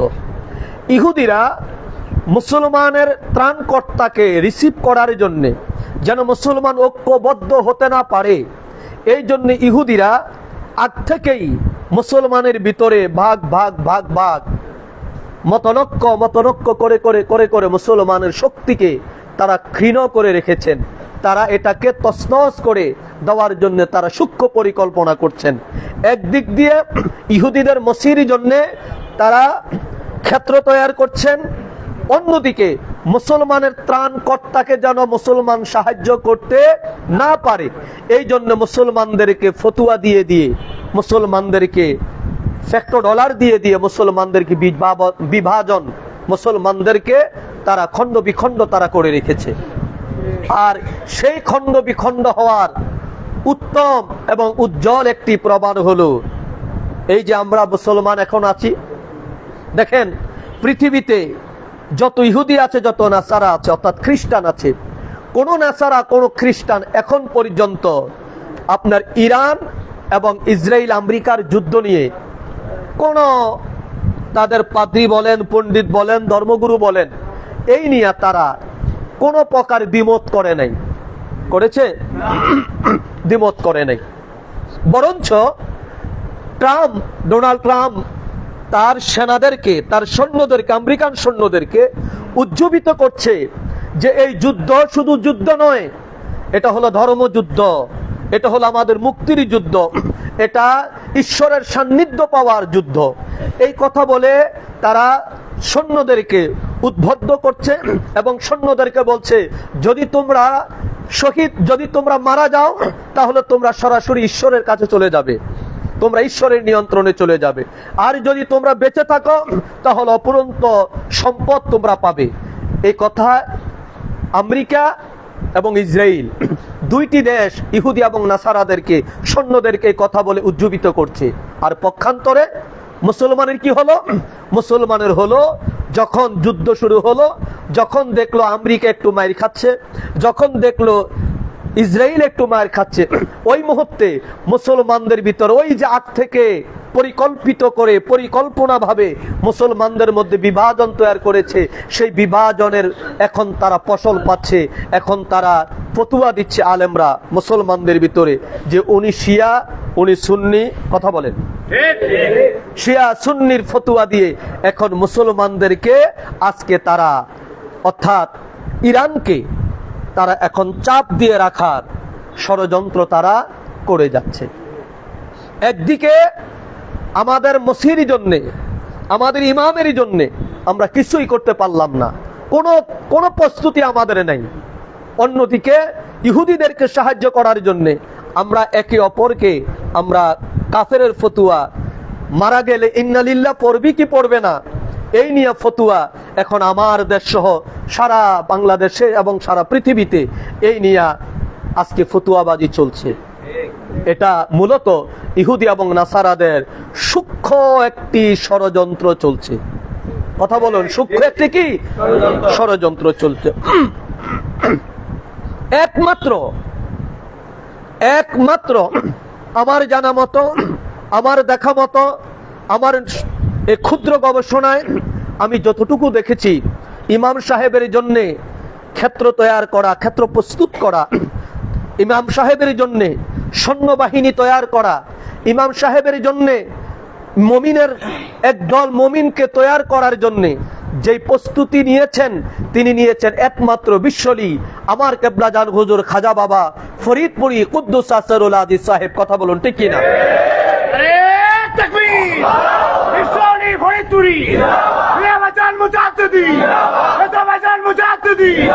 সত্য ইসলাম, কারবালার ইসলাম, হুসাইন ইসলাম, জাকাত পার্টি। এই ছাড়া আপনি দেখেন বাংলাদেশে এবং বিশ্বের অন্যান্য দেশে একটু খেয়াল করে দেখেন, কোন পীর, কোন আলেম, পীর সাহেবরা স্বীকার করে, বিশ্বাস করে ইমাম মাহাদি আসবেন। যদি বলি ইমাম মাহাদি আসবেন, আপনি ইমাম মাহাদির জন্য কি করছেন, কি প্রস্তুতি আপনি নিচ্ছেন? তাদের প্রস্তুতি জিরো। বক্তা ওয়াজ করে স্টেজ ফাটিয়ে ফেলছেন, ফেসবুক গরম করে ফেলছেন, ইমাম মাহাদি আসবে। যদি প্রশ্ন করি ইমাম মাহাদি আসবে, ইমাম মাহাদির জন্য আপনার কি প্রস্তুতি নিয়েছেন? তাদের প্রশ্ন, তাদের প্রস্তুতি জিরো। একমাত্র আমরা দেখি ইমাম মাহাদির জন্যে এবং ইমাম মাহাদির আগমনের জন্যে, ইমাম মাহাদিকে সাহায্য করার জন্যে পরিপূর্ণ প্রস্তুতি একজন নিয়েছেন, তিনি আমার কেবলা জান হুজুর বিশ্বলি খাজা বাবা ফরিদপুরি কুদ্দুস আসরুল আজিজ সাহেব। কারণ কেবলা জান হুজুর পাক যখন বিশ্ব জাকের মঞ্জিল কেবলা জান হুজুর প্রতিষ্ঠা করে, আপনারা সকলে জানেন কেবলা জান হুজুর প্রায়শই বলতেন, বাবা এই দরবারের মালিক আমি নই, বাবা আমি হলাম এই দরবারের পাহারাদার, আমি হলাম এই দরবারের পাহারাদার। কেবলা জান হুজুর বলতো, বাবা এই দরবার আল্লাহ এবং আল্লাহ রসুলের দরবার। কেবলা জান হুজুর বলতো, বাবা এই দরবার হলো আখিরি ইমাম সাহেবের দপ্তর। বলতেন কি বলতেন না? কথা বলেন, বলতেন কি না? কেবলা জান বলতো, বাবা এই দপ্তর হলো আখিরি ইমাম সাহেবের দপ্তর। আল্লাহু আকবার বলেন, ইমাম সাহেবের দপ্তর।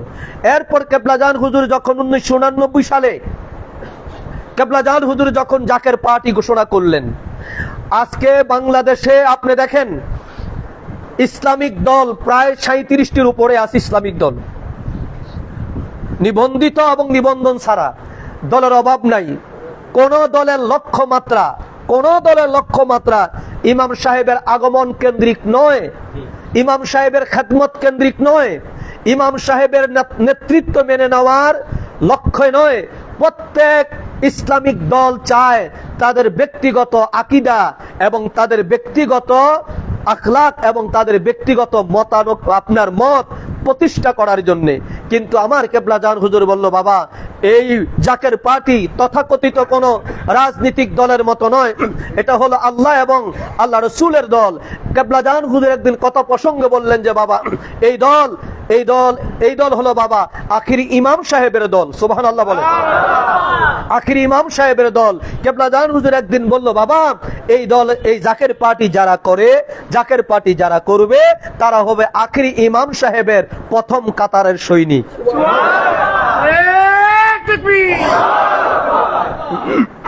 তারা হবে আখিরি ইমাম মাহদী আলাইহিস সালাতু ওয়াস সালামের প্রথম কাতারের সৈনিক। আপনি বাংলাদেশে যতগুলো রাজনৈতিক দল আছে জিজ্ঞাসা করেন যে এমন কোন চিন্তাধারা তাদের আছে? উত্তর হবে না, জিরো। তাদের এরকম কোনো পরিকল্পনাই নাই। একমাত্র ইমাম সাহেব কেন্দ্রিক দল, সুবহানাল্লাহ বলেন, একমাত্র ইমাম সাহেব কেন্দ্রিক দল, ইমাম মাহদী আলাইহিস সালাতু ওয়াস সালামকে লক্ষ্য করে, ইমাম মাহদী আলাইহিস সালাতু ওয়াস সালামের আগমনকে কেন্দ্র করে যে দল, সেই দলের নাম হলো জাকের পার্টি। জোরে, সেই দলের নাম জাকের পার্টি। সুতরাং সেই দল আর এই জাকের পার্টি সম্পর্কে, ইমাম মাহদী আলাইহিস সালাতু ওয়াস সালাম সম্পর্কে আল্লাহর রাসূল সরকার দো আলম বলেছেন, ইমাম মাহদী যখন আসবেন, যখন তিনার বহির প্রকাশ হবে, তখন যুদ্ধ শুরু হবে। সেই যুদ্ধ হবে বিধর্মীদের সাথে, আল্লাহ এবং রাসূলের দুশমনদের সাথে যুদ্ধ শুরু হবে। এখানে স্পেসিক্যালি ভাবে ইহুদিদেরকে লক্ষ্য করা হয়েছে, কারণ এই পৃথিবীতে সবচাইতে নিকৃষ্ট জাতি হিসাবে আল্লাহ কোরআন এবং হাদিসের মধ্যে উল্লেখ করা হয়েছে ইহুদি জাতিদেরকে। কাকে? জবান খোলা বলেন, কাকে? ইহুদিদের পরে যেই জাতিকে ইন্ডিকেট করা হয়েছে সেই জাতির নাম হলো নাসারা, মানে খ্রিস্টান। খ্রিস্টানরা এত খারাপ না, কিন্তু তারা ইহুদিদেরকে সাহায্য করে। বলেন, তারা কি? ইহুদিদেরকে তারা সাহায্য করে। যেমন আমেরিকা হলো খ্রিস্টান রাষ্ট্র, আর ইসরায়েল হলো ইহুদি রাষ্ট্র। এই ইসরায়েলকে সাহায্য করে কে? কথা বলেন, কে? আমেরিকা সাহায্য করে। এই জন্য আল্লাহ কোরআনুল কারিমের মধ্যে যতবার ইহুদিদের কথা বলেছে ততবার সাথে ইহুদি ওয়ান নাসারা, ইহুদি ওয়ান নাসারা, এর মানে ইহুদির সাথে নাসারা আছে। ইহুদিদেরকে সাহায্য করে নাসারারা। জবান খুলে বলেন, কারা? নাসারারা সাহায্য করে। আল্লাহ পাক কোরআনুল কারিমে এইভাবেই আয়াতে কারিমার মধ্যে উল্লেখ করেছেন। প্রিয় ভাইয়ের আমার, এখন সেই ইহুদিদের সাথে যখন যুদ্ধ হবে ইমাম মাহদী আলাইহিস সালাতু ওয়াস সালামের, বলবেন তাদের পরাশক্তি, তাদের ক্ষমতা, তাদের এত কিছু। আমাদেরকে বলা হয়েছে আমরা প্রথম কাতারের সৈনিক। বিশ্বাস হয় কি হয় না? হয় কি হয় না? ঢাল তরোয়ার কিছু নাই। হ্যাঁ, আল্লাহ তাবারাক তাআলা এই লোকদেরকে আল্লাহ পাক সুপ্রিম পাওয়ার দিবেন। সুবহানাল্লাহ বলেন না। আর ইমাম সাহেবের সৈনিকদেরকে সাহায্য করার জন্য, ইমাম সাহেবের সৈনিকদেরকে সাহায্য করার জন্য ওই যুদ্ধে, ওই সংগ্রামে তখন গাছ কথা বলবেন। সুবহানাল্লাহ বলেন। কে কথা বলবে? গাছ কথা বলবেন। ইমাম সাহেবের সৈনিকদেরকে সাহায্য করার জন্য গাছ এগিয়ে আসবেন। ইমাম সাহেবের সৈনিকদেরকে, ইমাম সাহেবকে সাহায্য করার জন্য পাথরের জবান খুলে যাবে।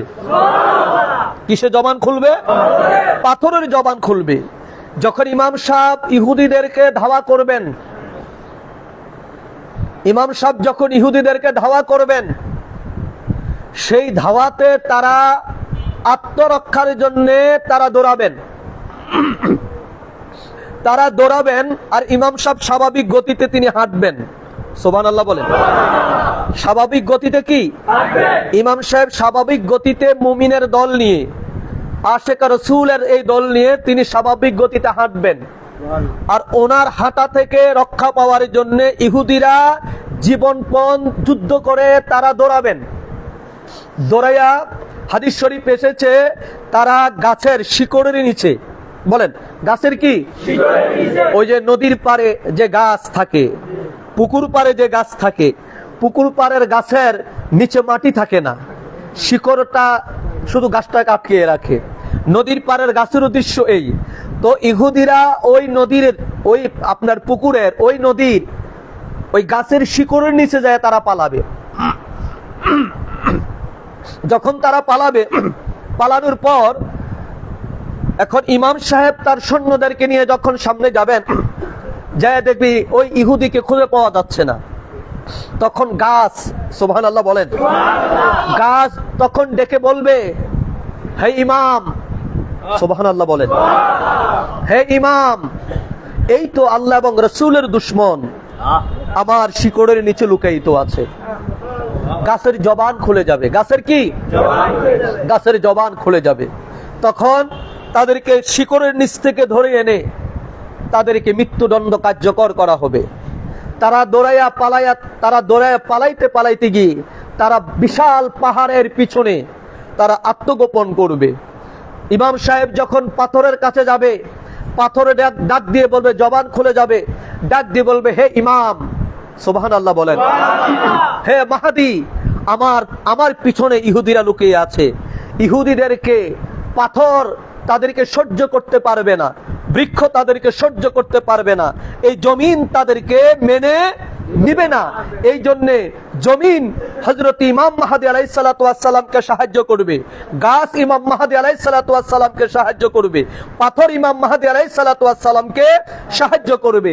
এইভাবে এই পৃথিবী থেকে চিরদিনের জন্য ইহুদিদেরকে বিদায় করে দেওয়া হবে। আর তখন এই পৃথিবীতে এক অপ্রতুব একটি রাষ্ট্র কায়েম করা হবে। পৃথিবীর মাশরিক থেকে মাগরিব, শিমাল থেকে জনুব পর্যন্ত একটি মাত্র পতাকা উত্তোলিত থাকবে, একটি মাত্র পতাকা উড়বে। সেই পতাকা হলো লা ইলাহা ইল্লাল্লাহু মুহাম্মাদুর রাসূলুল্লাহ সাল্লাল্লাহু আলাইহি ওয়াসাল্লাম। জবান খুলে বলুন সুবহানাল্লাহ। সেই পতাকা উড়বে। কেবলা জান হুজুর পাক সেই পরিবেশ, সেই পরিস্থিতির কথা কেবলা জান হুজুর স্মরণ করে দিয়ে বলছে, বাবা, সেদিন আকাশ থেকে মিঠা পানি বর্ষিত হবে, সেদিন জমিনে শস্য হবে, সেদিন পানিতে মাছ হবে, সেদিন পৃথিবীতে দুঃখ দশা লেশ মাত্র আর কোনো কিছুই থাকবে না। তামাম পৃথিবীর মানুষ এক অনাবিল শান্তিতে তারা বসবাস করবে।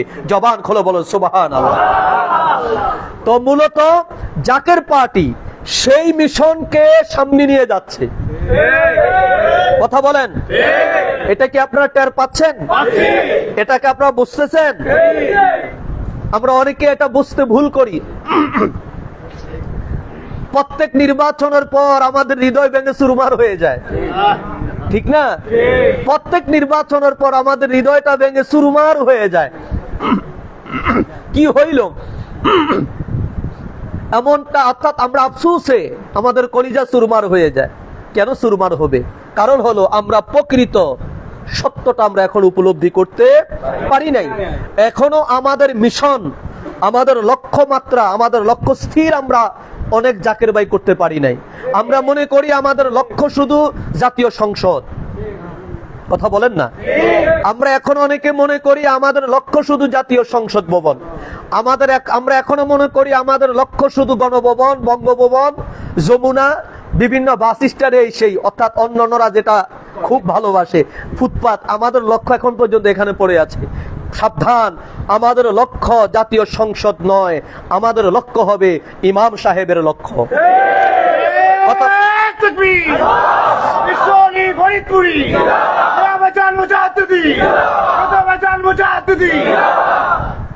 আমাদের লক্ষ্য ইমাম মাহদী আলাইহিস সালাতু ওয়াস সালামের ওই পবিত্র কদম হলো আমাদের মূল লক্ষ্য। যেই কদমের নিচে জায়গা পেলে ফিদ দুনিয়া হাসানা ও ফিল আখিরাতে হাসানা, দুনিয়া এবং আখিরাতে দুই জায়গায় কল্যাণ আর কল্যাণ, কল্যাণ আর কল্যাণ সেখানে পাওয়া যাবে। কথা বলুন, ঠিক কিনা? দুই জায়গায় কল্যাণ যেখানে আছে, আমাদের লক্ষ্য হলো সে আখেরি ইমাম মাহদী আলাইহিস সালাতু ওয়াস সালামের পবিত্র কদম মোবারক। কথা বলুন, ঠিক কিনা? যার কারণে দেখবেন আমাদের হিজবুল্লাহর ইমাম জাকের পার্টির মহামান্য চেয়ারম্যান মহোদয়, এই দেশে যতই উত্থান পতন, যতই কিছু হোক, আমরা টেনশনে, আমরা মন ভেঙে যায়, কিন্তু ওনার সামনে গেলে দেখা যায় উনি এটার পাত্তাই দেয় না। কথা বলেন না? না আছে ওনার চেহারার মধ্যে কোনো চিন্তার চাপ, না আছে ওনার চক্ষু মুবারকের মধ্যে কোনো প্রকার আপনার টেনশনের চাপ, কোনো কিছুই না। সব যেন স্বাভাবিক, একেবারে যেন স্বাভাবিক। মনে হচ্ছে যেন কিছুই বাংলাদেশে হয় না, মনে হচ্ছে যেন পৃথিবীতে কিছুই হয় নাই। কথা বলেন না? ওনার কাছে, ওনার চেহারার দিকে তাকাইলে এমনটা বোঝা যায়। কারণ যার আল্লাহ আছে, কথা বলেন না, যার আল্লাহ আছে তার আবার কিসের ভয়? যে আল্লাহর হয়ে গেছে তার আবার কিসের ভয়? আল্লাহ যাকে মনোনীত করেছে তার আবার কিসের ভয়? সুতরাং হিজবুল্লাহর ইমাম তো তিনি, যাকে আমার আল্লাহ সিলেক্টেড করেছেন, যাকে আমার কিবলাজান হুজুর পাক সিলেক্টেড করেছেন, যাকে মদিনার নবী সরকার দু আলম সার্টিফাই করেছেন। সুতরাং যার কারণে তিনি কোনো চিন্তিত বা গম্ভীর নয়, কোনো বিষয় নিয়ে তোনার কোনো টেনশন নাই। চলছে তো চলছে তরি। আমাদের গন্তব্য জাতীয় সংসদ নয়, আমাদের গন্তব্য হলো আখিরি ইমাম মাহদি আলাইহিস সালাতু আসসালাম। জবান খুলে বলুন সুবহানাল্লাহ। যিনি বিশ্ব জয় করার অপেক্ষায়, তিনি আবার বাংলার জন্য আলাদা করে চিন্তা করার কি প্রয়োজন? কথা বলেন না। এই পৃথিবীর বুকে, পৃথিবীর মানচিত্রে বাংলাদেশ আছে না নাই? কথা বলেন, আছে না নাই? তো যে ইমাম সাহেব আসবেন সারা বিশ্বকে পুত পবিত্র করার জন্য, সে ইমাম সাহেবের অধীনে বাংলাদেশ তো অটোমেটিকে থাকবেন, ঠিক না ঠিক? তার অধীনে অবশ্যই বাংলাদেশ থাকবেন। বাংলাদেশের মর্তবা, বাংলাদেশের ইজ্জত অবশ্যই স্বাভাবিকভাবে এটা সম্মানিত হবে। কারণ আর যাই হোক, এই বাংলাদেশ আমার কিবলাজান হুজুর পাকের মাতৃভূমি। এই বাংলাদেশ আমার কিবলাজান হুজুর পাকের পবিত্র রওজা মোবারক। এই বাংলাদেশ 12 আউলিয়া সহ শাহজালাল শাহপরান রহমতুল্লাহ আলাইহি এই জমিনের মধ্যে ঘুমিয়ে আছে।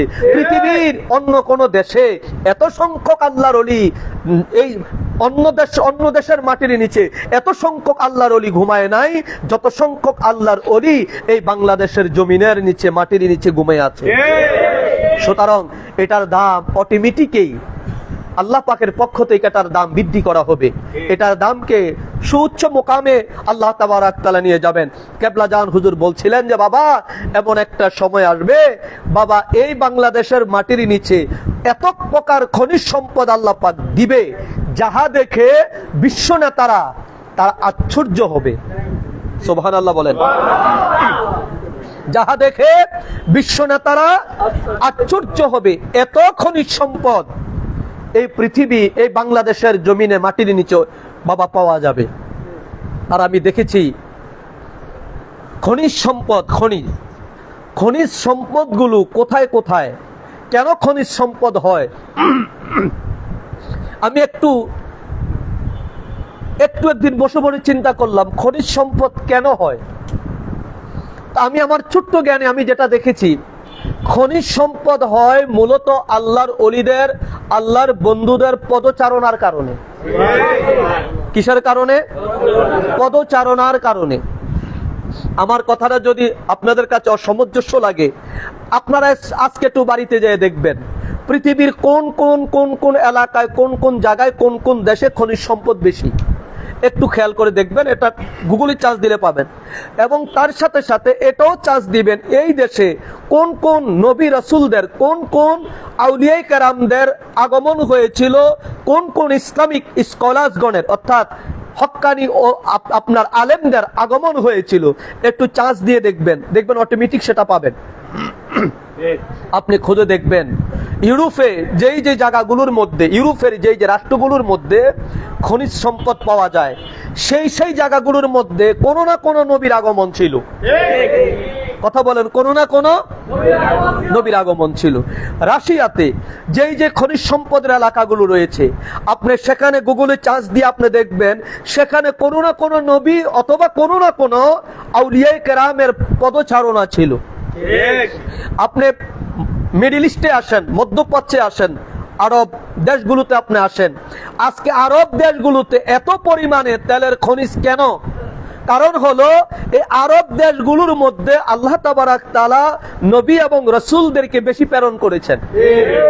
তাদের পদচারণার কারণে, সুবহানাল্লাহ বলেন না, তাদের পদচারণার কারণে, তাদের কদমের বরকতের কারণে আল্লাহ তাবারাক তাআলা ওই দেশগুলোর মধ্যে তাদের কদমের সম্মানে ওই দেশের মাটির নিচে আল্লাহ পাক খনিজ সম্পদ দান করেছেন। যদি সেই দেশগুলোতে আল্লাহ পাক নবী রাসূল না পাঠাইতেন, এই মরুভূমির যাযাবরেরা, এই মরুভূমির যাযাবরেরা আমেরিকার মেহমান আইনা আতিথেয়ায়তন করা তো দূরের কথা, নিজে দিনে এক বেলা খেতে পারত কিনা তাও সন্দেহ ছিল। কিন্তু নবীদের ইজ্জতের কারণে, নবীদের আল্লাহ পাক ওই মরুর বুকে প্রেরণের কারণে, নবীদের আল্লাহ পাক ওই মরুর দেশগুলোতে প্রেরণের কারণে, নবীদের কদমের ধুলির কারণে, নবীদের কদমের স্পর্শতার কারণে আল্লাহ তাবারাক তাআলা ওই মরুর মাটির নিচে, ধুলাবালির নিচে আল্লাহ পাক খনিজ সম্পদ দিয়ে আজ তাদেরকে ধনী দেশ বানিয়ে দিয়েছেন। আল্লাহ আপনি আমাদের কবুল করেন, সকলে বলেন আমিন। এবং এই বাংলাদেশকেও এই কারণে আমার কেবলাজান হুজুর সহ আউলিয়ায়ে কেরামদের কদমের কারণে এই বাংলাদেশ পুরন্ত আল্লাহ পাক খনিজ সম্পদ দান করবেন। আল্লাহ পাক আমাদের বুঝার তৌফিক দান করুন, সকলে বলেন আমিন।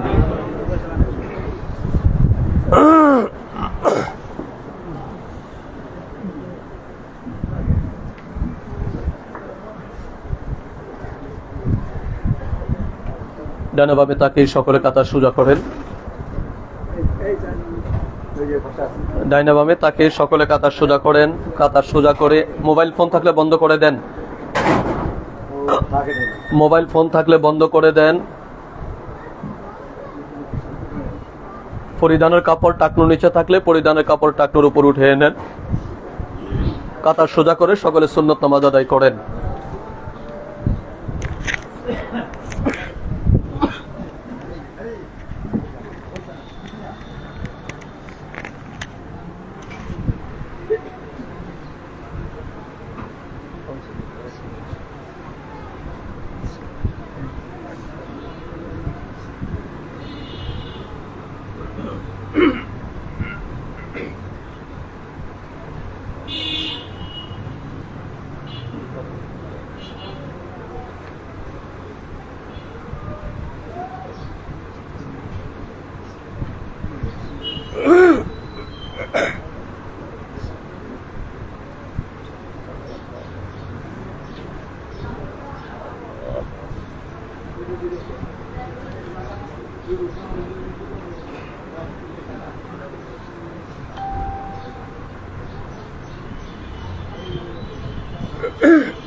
الله أكبر الله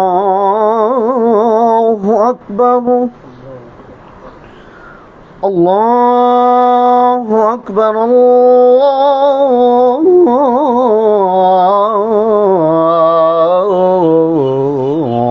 الله أكبر أشهد أن لا إله إلا الله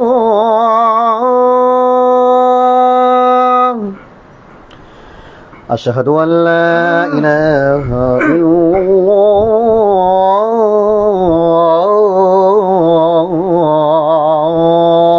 الله أشهد أن محمدا رسول الله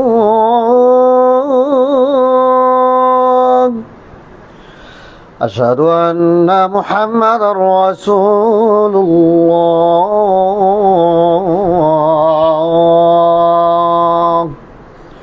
حي على الصلاة حي على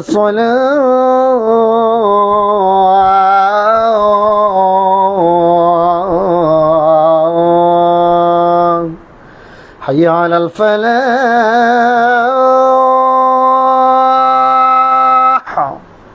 حي على الفلاح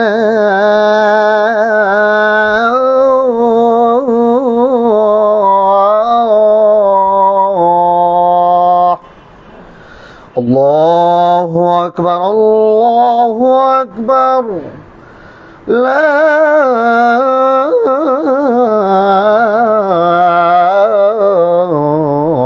إله إلا الله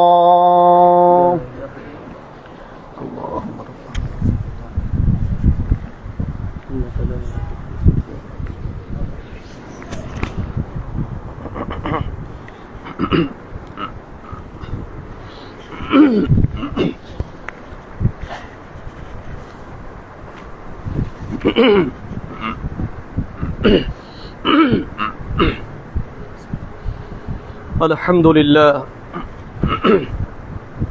الحمد لله نحمده ونستعينه ونستغفره ونعوذ بالله من شرور أنفسنا من يهدي الله فلا مضل له ومن يضلله فلا هادي له ونشهد أن لا إله إلا الله وأن محمدا عبده ورسوله صلى الله عليه وعلى آله وسلم أرسله بالحق بشيرا ونذيرا بين يدي عيسى من يطع الله ورسوله فقد رشد ومن يسهما فقد غوى أما بعد فيا أيها المسلمون الحاضرون أحباء أولياء الله فإنهم هم المقبولون ولا تغبدهم فإنهم هم المنصورون فإن النبي صلى الله عليه وسلم قال إن الله تبارك وتعالى وقال من عاد لي وليا فقد أذنت بالحرب رواه البخاري بارك الله لنا ولكم في القرآن العظيم أعوذ بالله من الشيطان الرجيم ألا إن أولياء الله لا خوف عليهم ولا هم يحزنون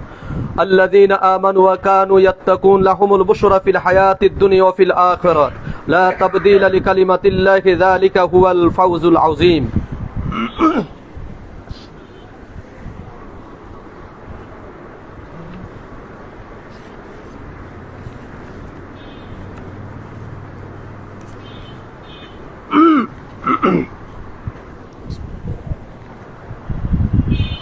الحمد لله الحمد لله حمدا كثيرا سبح بكرة وسيلا ونشهد أن لا إله إلا الله وحده لا شريك له سميعا قديرا ونشهد أن محمدا عبده ورسوله مخاطبا نحن نزلنا عليك القرآن تنزيلا إن الله وملائكته يصلون على النبي يا أيها الذين آمنوا صلوا عليه وسلموا تسليما اللهم صل على سيدنا محمد وعلى آل سيدنا محمد كما صليت وسلمت على سيدنا إبراهيم وعلى آل سيدنا إبراهيم إنك حميد مجيد خصوصا من أحمد سهر صاحب النبوات أمير المؤمنين سيدنا أبي بكر الصديق بن أبي قحافة رضي الله تعالى عنه ولا الفارق بين الباطل والصواب أمير المؤمنين سيدنا عمر بن الخطاب رضي الله تعالى عنه وعلى ختن المصطفى صاحب القرآن أمير المؤمنين ذي النورين عثمان بن عفان رضي الله تعالى عنه وعلى عالم المسلمين أسد الله الغالب أمير المؤمنين ختن المصطفى علي بن أبي طالب رضي الله تعالى عنه وعلى أزواج المطهرة لجن النبوة وعلى بدوة الرسول سيدة النساء لجنة فاطمة رضي الله تعالى عنهن والولد الشهدان شهدا شبان جنة الحسن والحسين رضي الله تعالى عنهما وعلى عمي صلى الله عليه وسلم المعزمين إن الناس شهيد بهود حمزة وأسباقهم عباس رضي الله تعالى عنهما وعلى تمام العشرة المبشرة والطبين ومن تابعهم أجمعين وعلى المشرفين بالإسلام إلى يوم الدين رضوان الله تعالى عليهم أجمعين اللهم خدمة المسلمين إلى سنة الرسول الخلفاء الراشدين اللهم الف بين قلوب المؤمنين واصطجات بينهم اللهم انصر من أعدائك وأعدائهم اللهم مجد وجلجل أقدامهم اللهم دمر ديارهم وخرج بلادهم اللهم خلق ملكنا مع مالك الإسلام اللهم وفق لنا في تأسيس أحكام السنة والقرآن وحكم فيها نظام الإسلام اللهم طهر خواصنا وعمنا من دار الفسق والطغيان وزين جوهرا باطنا بأشهر شريعة العرفان اللهم انصر من نصر الدين محمد صلى الله عليه وسلم واجعل منهم واخذل من خذل الدين محمد صلى الله عليه وسلم ولا تجعل منهم عباد الله رحمكم الله اذكروا الله يذكركم وادعوه يستجيب لكم ولا ذكر الله تعالى أعلى وأعظم أكبر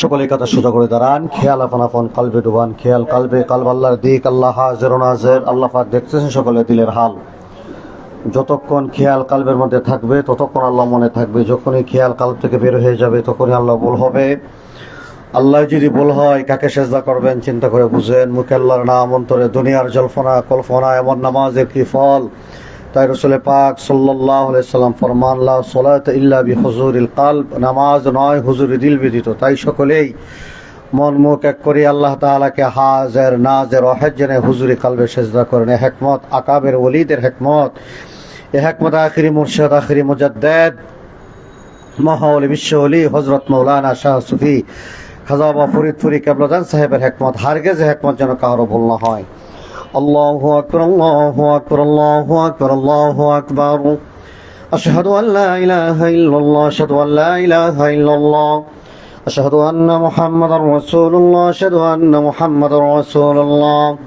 হাইয়া আলাস সালাহ হাইয়া আলাস সালাহ হাইয়া আলাল ফালাহ হাইয়া আলাল ফালাহ قد قامت الصلاة قد قامت الصلاة الله أكبر لا إله إلا الله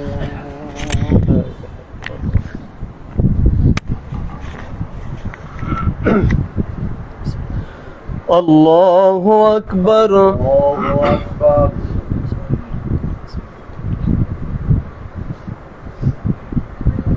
الحمد لله رب العالمين الرحمن الرحيم مالك يوم الدين إياك نعبد وإياك نستعين اهدنا الصراط المستقيم صراط الذين أنعمت عليهم غير المغضوب عليهم ولا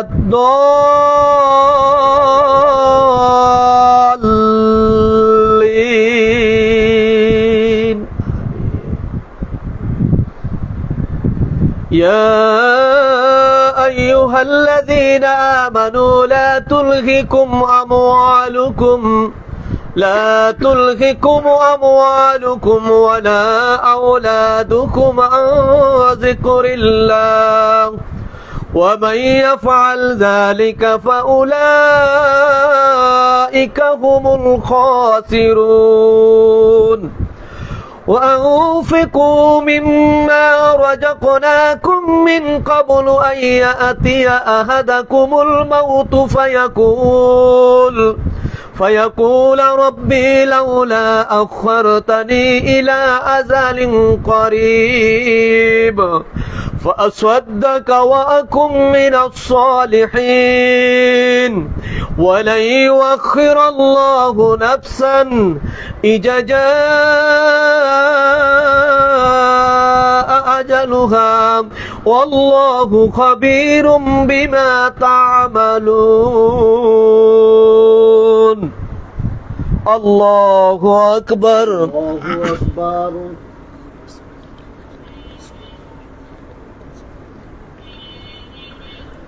سمع الله لمن حمده لك الحمد الله أكبر أكبر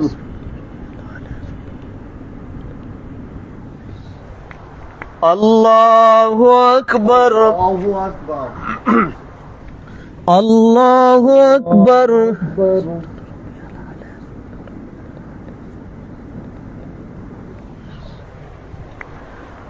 الله أكبر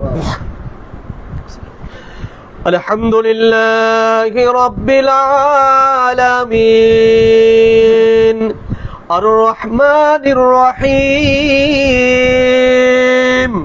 مالك يوم الدين إياك نعبد وإياك نستعين اهدنا الصراط المستقيم صراط الذين أنعمت عليهم غير المغضوب عليهم ولا الضالين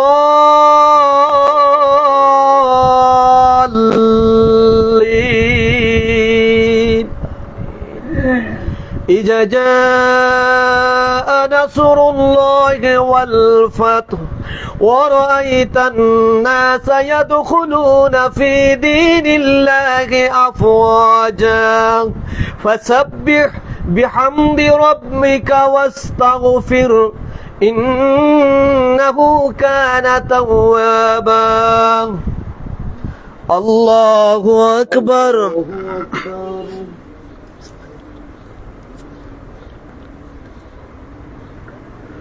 سمع الله لمن حمده لك الحمد الله أكبر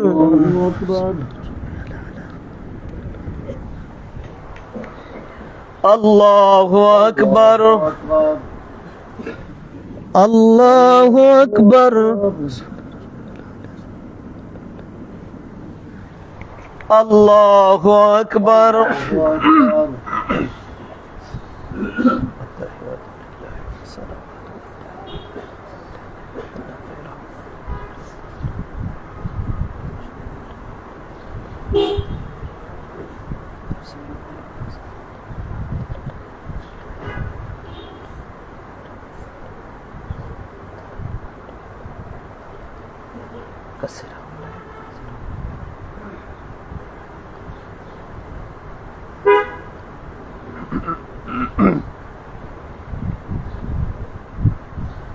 السلام عليكم ورحمة الله السلام عليكم ورحمة الله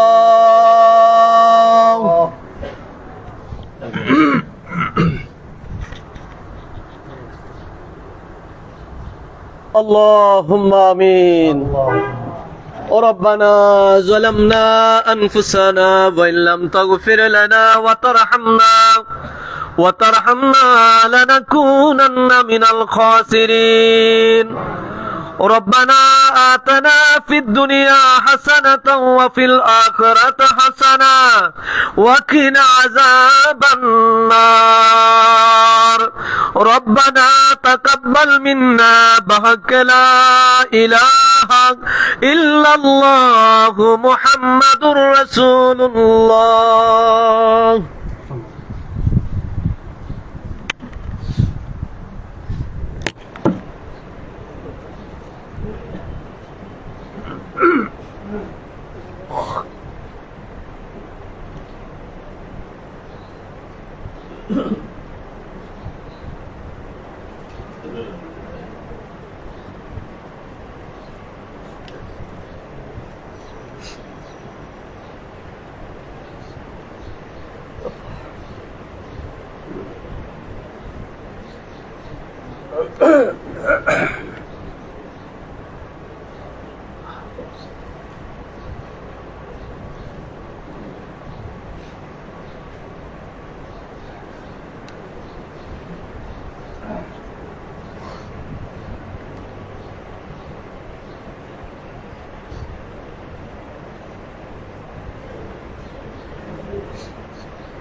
সুন্নাত নামাজ পড়া হলে সকলে দাঁড়িয়ে হাজিজান কেসারের সাথে দু রাকাত নফল নামাজ আদায় করেন। প্রথম রাকাতে সূরা ফাতিহার পর কাফিরুন, দ্বিতীয় রাকাতে সূরা ফাতিহার পর কুল হুয়াল্লাহ, যার সূরা কাফিরুন জানা অথবা মনে নাই ওই রাকাতে সূরাতুল ইখলাস কুল হুয়াল্লাহ দিয়ে নামাজ আদায় করেন।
সকলে জাইরে হাতের সাথে দেলার হাত তুলে মাবুদের দরবারে বলেন আল্লাহুম্মা আমিন।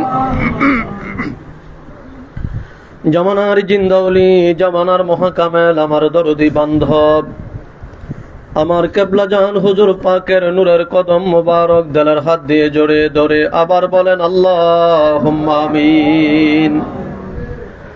রব্বুল আলামিন, পবিত্র করুণাময় খোদা, তুই পাক, তুই রহমান, আর আমরা চিরনাদান চিরগুনাগার মহাপাপী মিসকিনের দল, কোটি কোটি গুনার বোঝা গাঠুড়ি বেঁধে মাথায় নিয়ে আল্লাহ পবিত্র জুমাবারে তোমার বন্ধুর পবিত্র বিশ্ব বেসালত মঞ্জিল আমরা সমবেত হলাম। জুমার নামাজের ফরজ সুন্নত আদায় করে তরিকার বিশেষ নিয়মে দুরাকাত নফল নামাজ আদায় করলাম। এই নফল নামাজের ভুল ত্রুটি বেদফি মাফ করে দয়া করে কবুল করো আল্লাহ। কবুল করে লক্ষ কোটি কোটি গুণে বাড়াইয়া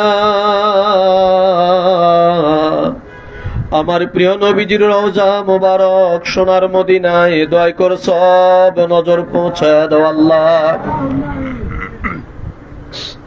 নজর পৌঁছাও নবীজির আলা আওলাদ আল ওয়াসওয়াব, তামাম সাহাবাই কেরাম, তামাম আম্বিয়াই কেরাম, খোলাফায়ে রাশিদিন, আশারায়ে মুবাশশিরিন, নবী নন্দিনী খাতুনে জান্নাত মা ফাতিমাতুজ জোহরা রাদিয়াল্লাহু তাআলা আনহা, তেনার দুই নয়নমণি হযরত ইমাম হাসান, হযরত ইমাম হুসাইন রাদিয়াল্লাহু তাআলা আনহুমা, তেনাদের মহব্বতে দস্তে কারবালায় সত্যের জন্য যাহারা শাহাদাতের পেয়ালা পান করলেন, সকল শহীদানদের আরওয়াহ পাকের হুজুরে এ দুরাকাত নফল নামাজের সব নজর পৌঁছে দাও আল্লাহ।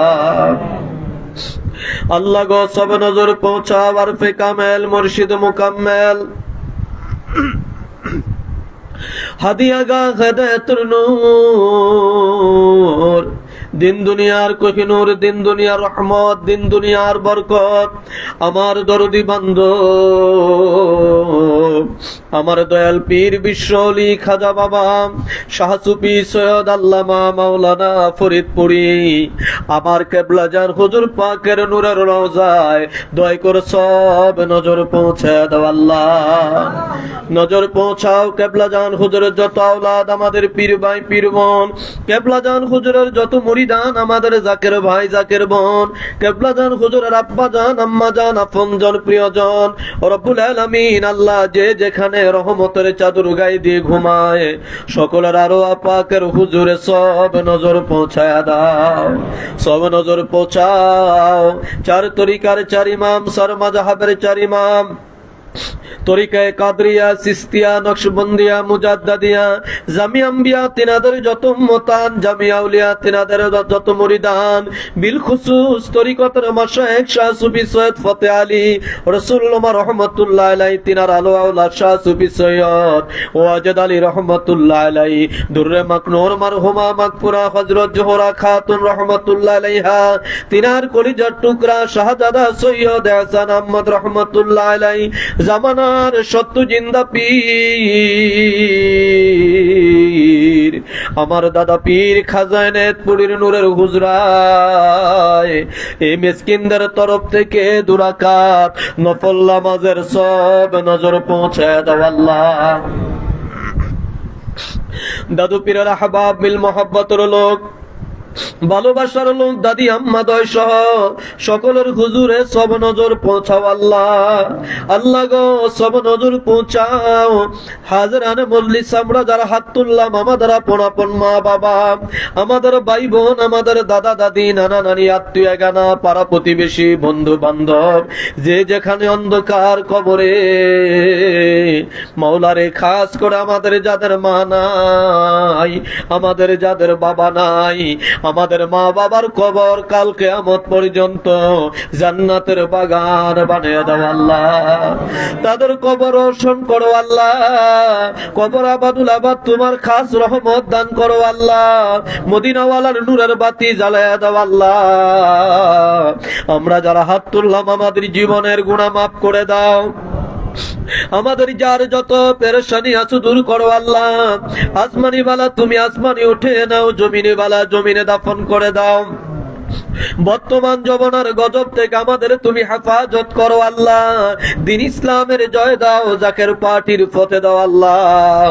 আমার বাবার দুই আধ্যাত্মিক উত্তরাধিকার, আমাদের মাথার তাজ মহামান্য পীরজাদা আলহাজ হযরত খাজা মিয়া ভাইজান মুজাদ্দিদি সাহেব, বাবার আধ্যাত্মিক উত্তরাধিকার হিজবুল্লাহ ইমাম, জাকের পার্টির মহামান্য চেয়ারম্যান পীরজাদা আলহাজ হযরত খাজা মেজু ভাইজান মুজাদ্দিদি সাহেব দয়কে সম্পূর্ণ সুস্থ রেখে দীর্ঘ হায়াত দারাজ করো আল্লাহ। হযরত খাজা বড় চাচা মিয়া মুজাদ্দিদি, হযরত খাজা মেজু চাচা মিয়া মুজাদ্দিদি, খাজা পরিবারের সম্মানিত সকল সদস্যগণকে সুস্থ রেখে দীর্ঘ হায়াত দারাজ করো আল্লাহ। জাকের পার্টি সহযোগী সংগঠন, জাকের পার্টি ডোনার কাউন্সিল, বকির বিশ্ব জাকের পার্টি, দেশ বিদেশে যে যেখানে আছে সব ভাইকে দয়া করে কবুল করো আল্লাহ। রব্বুল আলামিন আমাদের মধ্যে যারা অসুস্থ আছে সুস্থ বানিয়ে দাও। খাস করে ফেনীর হাফেজ মনিরের বাবা কেবলাজান হুজুরের প্রবীণ মুরিদ আল্লাহ অসুস্থ, হাসপাতালে ভর্তি ছিল, হাতের মধ্যে কেনালা নিয়ে তোমার বন্ধুর পাক দরবারে হাজির হলো আল্লাহ। তুমি দয়া করে হাফেজ মনিরের বাবাকে সুস্থ করে নেক হায়াত দারাজ করো আল্লাহ। মাওলানা রব্বুল আলামিন আবুল কালাম আজাদ রুইতপুরি সাহেবের বড় ছেলের ঘরে গতকাল তুমি নাতনি দিয়েছ আল্লাহ। তুমি দয়া করে নবজাতক সন্তানকে কবুল করো আল্লাহ। মা এবং সন্তানকে দয়া করে তুমি সুস্থ রাখো আল্লাহ। এই তরিকার একজন কাল রব্বুল আলামিন খাদেমা হিসেবে তুমি তাকে কবুল করে নাও। তোমার নামের লজ্জত, তোমার নামের মধু দাও। সামনে মহাপবিত্র বিশ্ব ফাতিহা শরীফ আমাদেরকে জানে মালে খেদমত করে তোর বন্ধুর আওলাদে ওলি হিজবুল্লাহর ইমামের সঙ্গে এই মহাতে অনুষ্ঠান উদযাপন করার তৌফিক আমাদেরকে দয়া করে তুমি দান করো মাওলা। রব্বানা যালামনা আনফুসানা ওয়া ইল্লাম তাগফির লানা ওয়া তারহামনা লানাকুনান্না মিনাল খাসিরিন। আমিন আমিন সুম্মা আমিন বিহাক্কি লা ইলাহা ইল্লাল্লাহু মুহাম্মাদুর রাসূলুল্লাহ। মোবাইলটা খোলো, খুলে এটা লাগাও।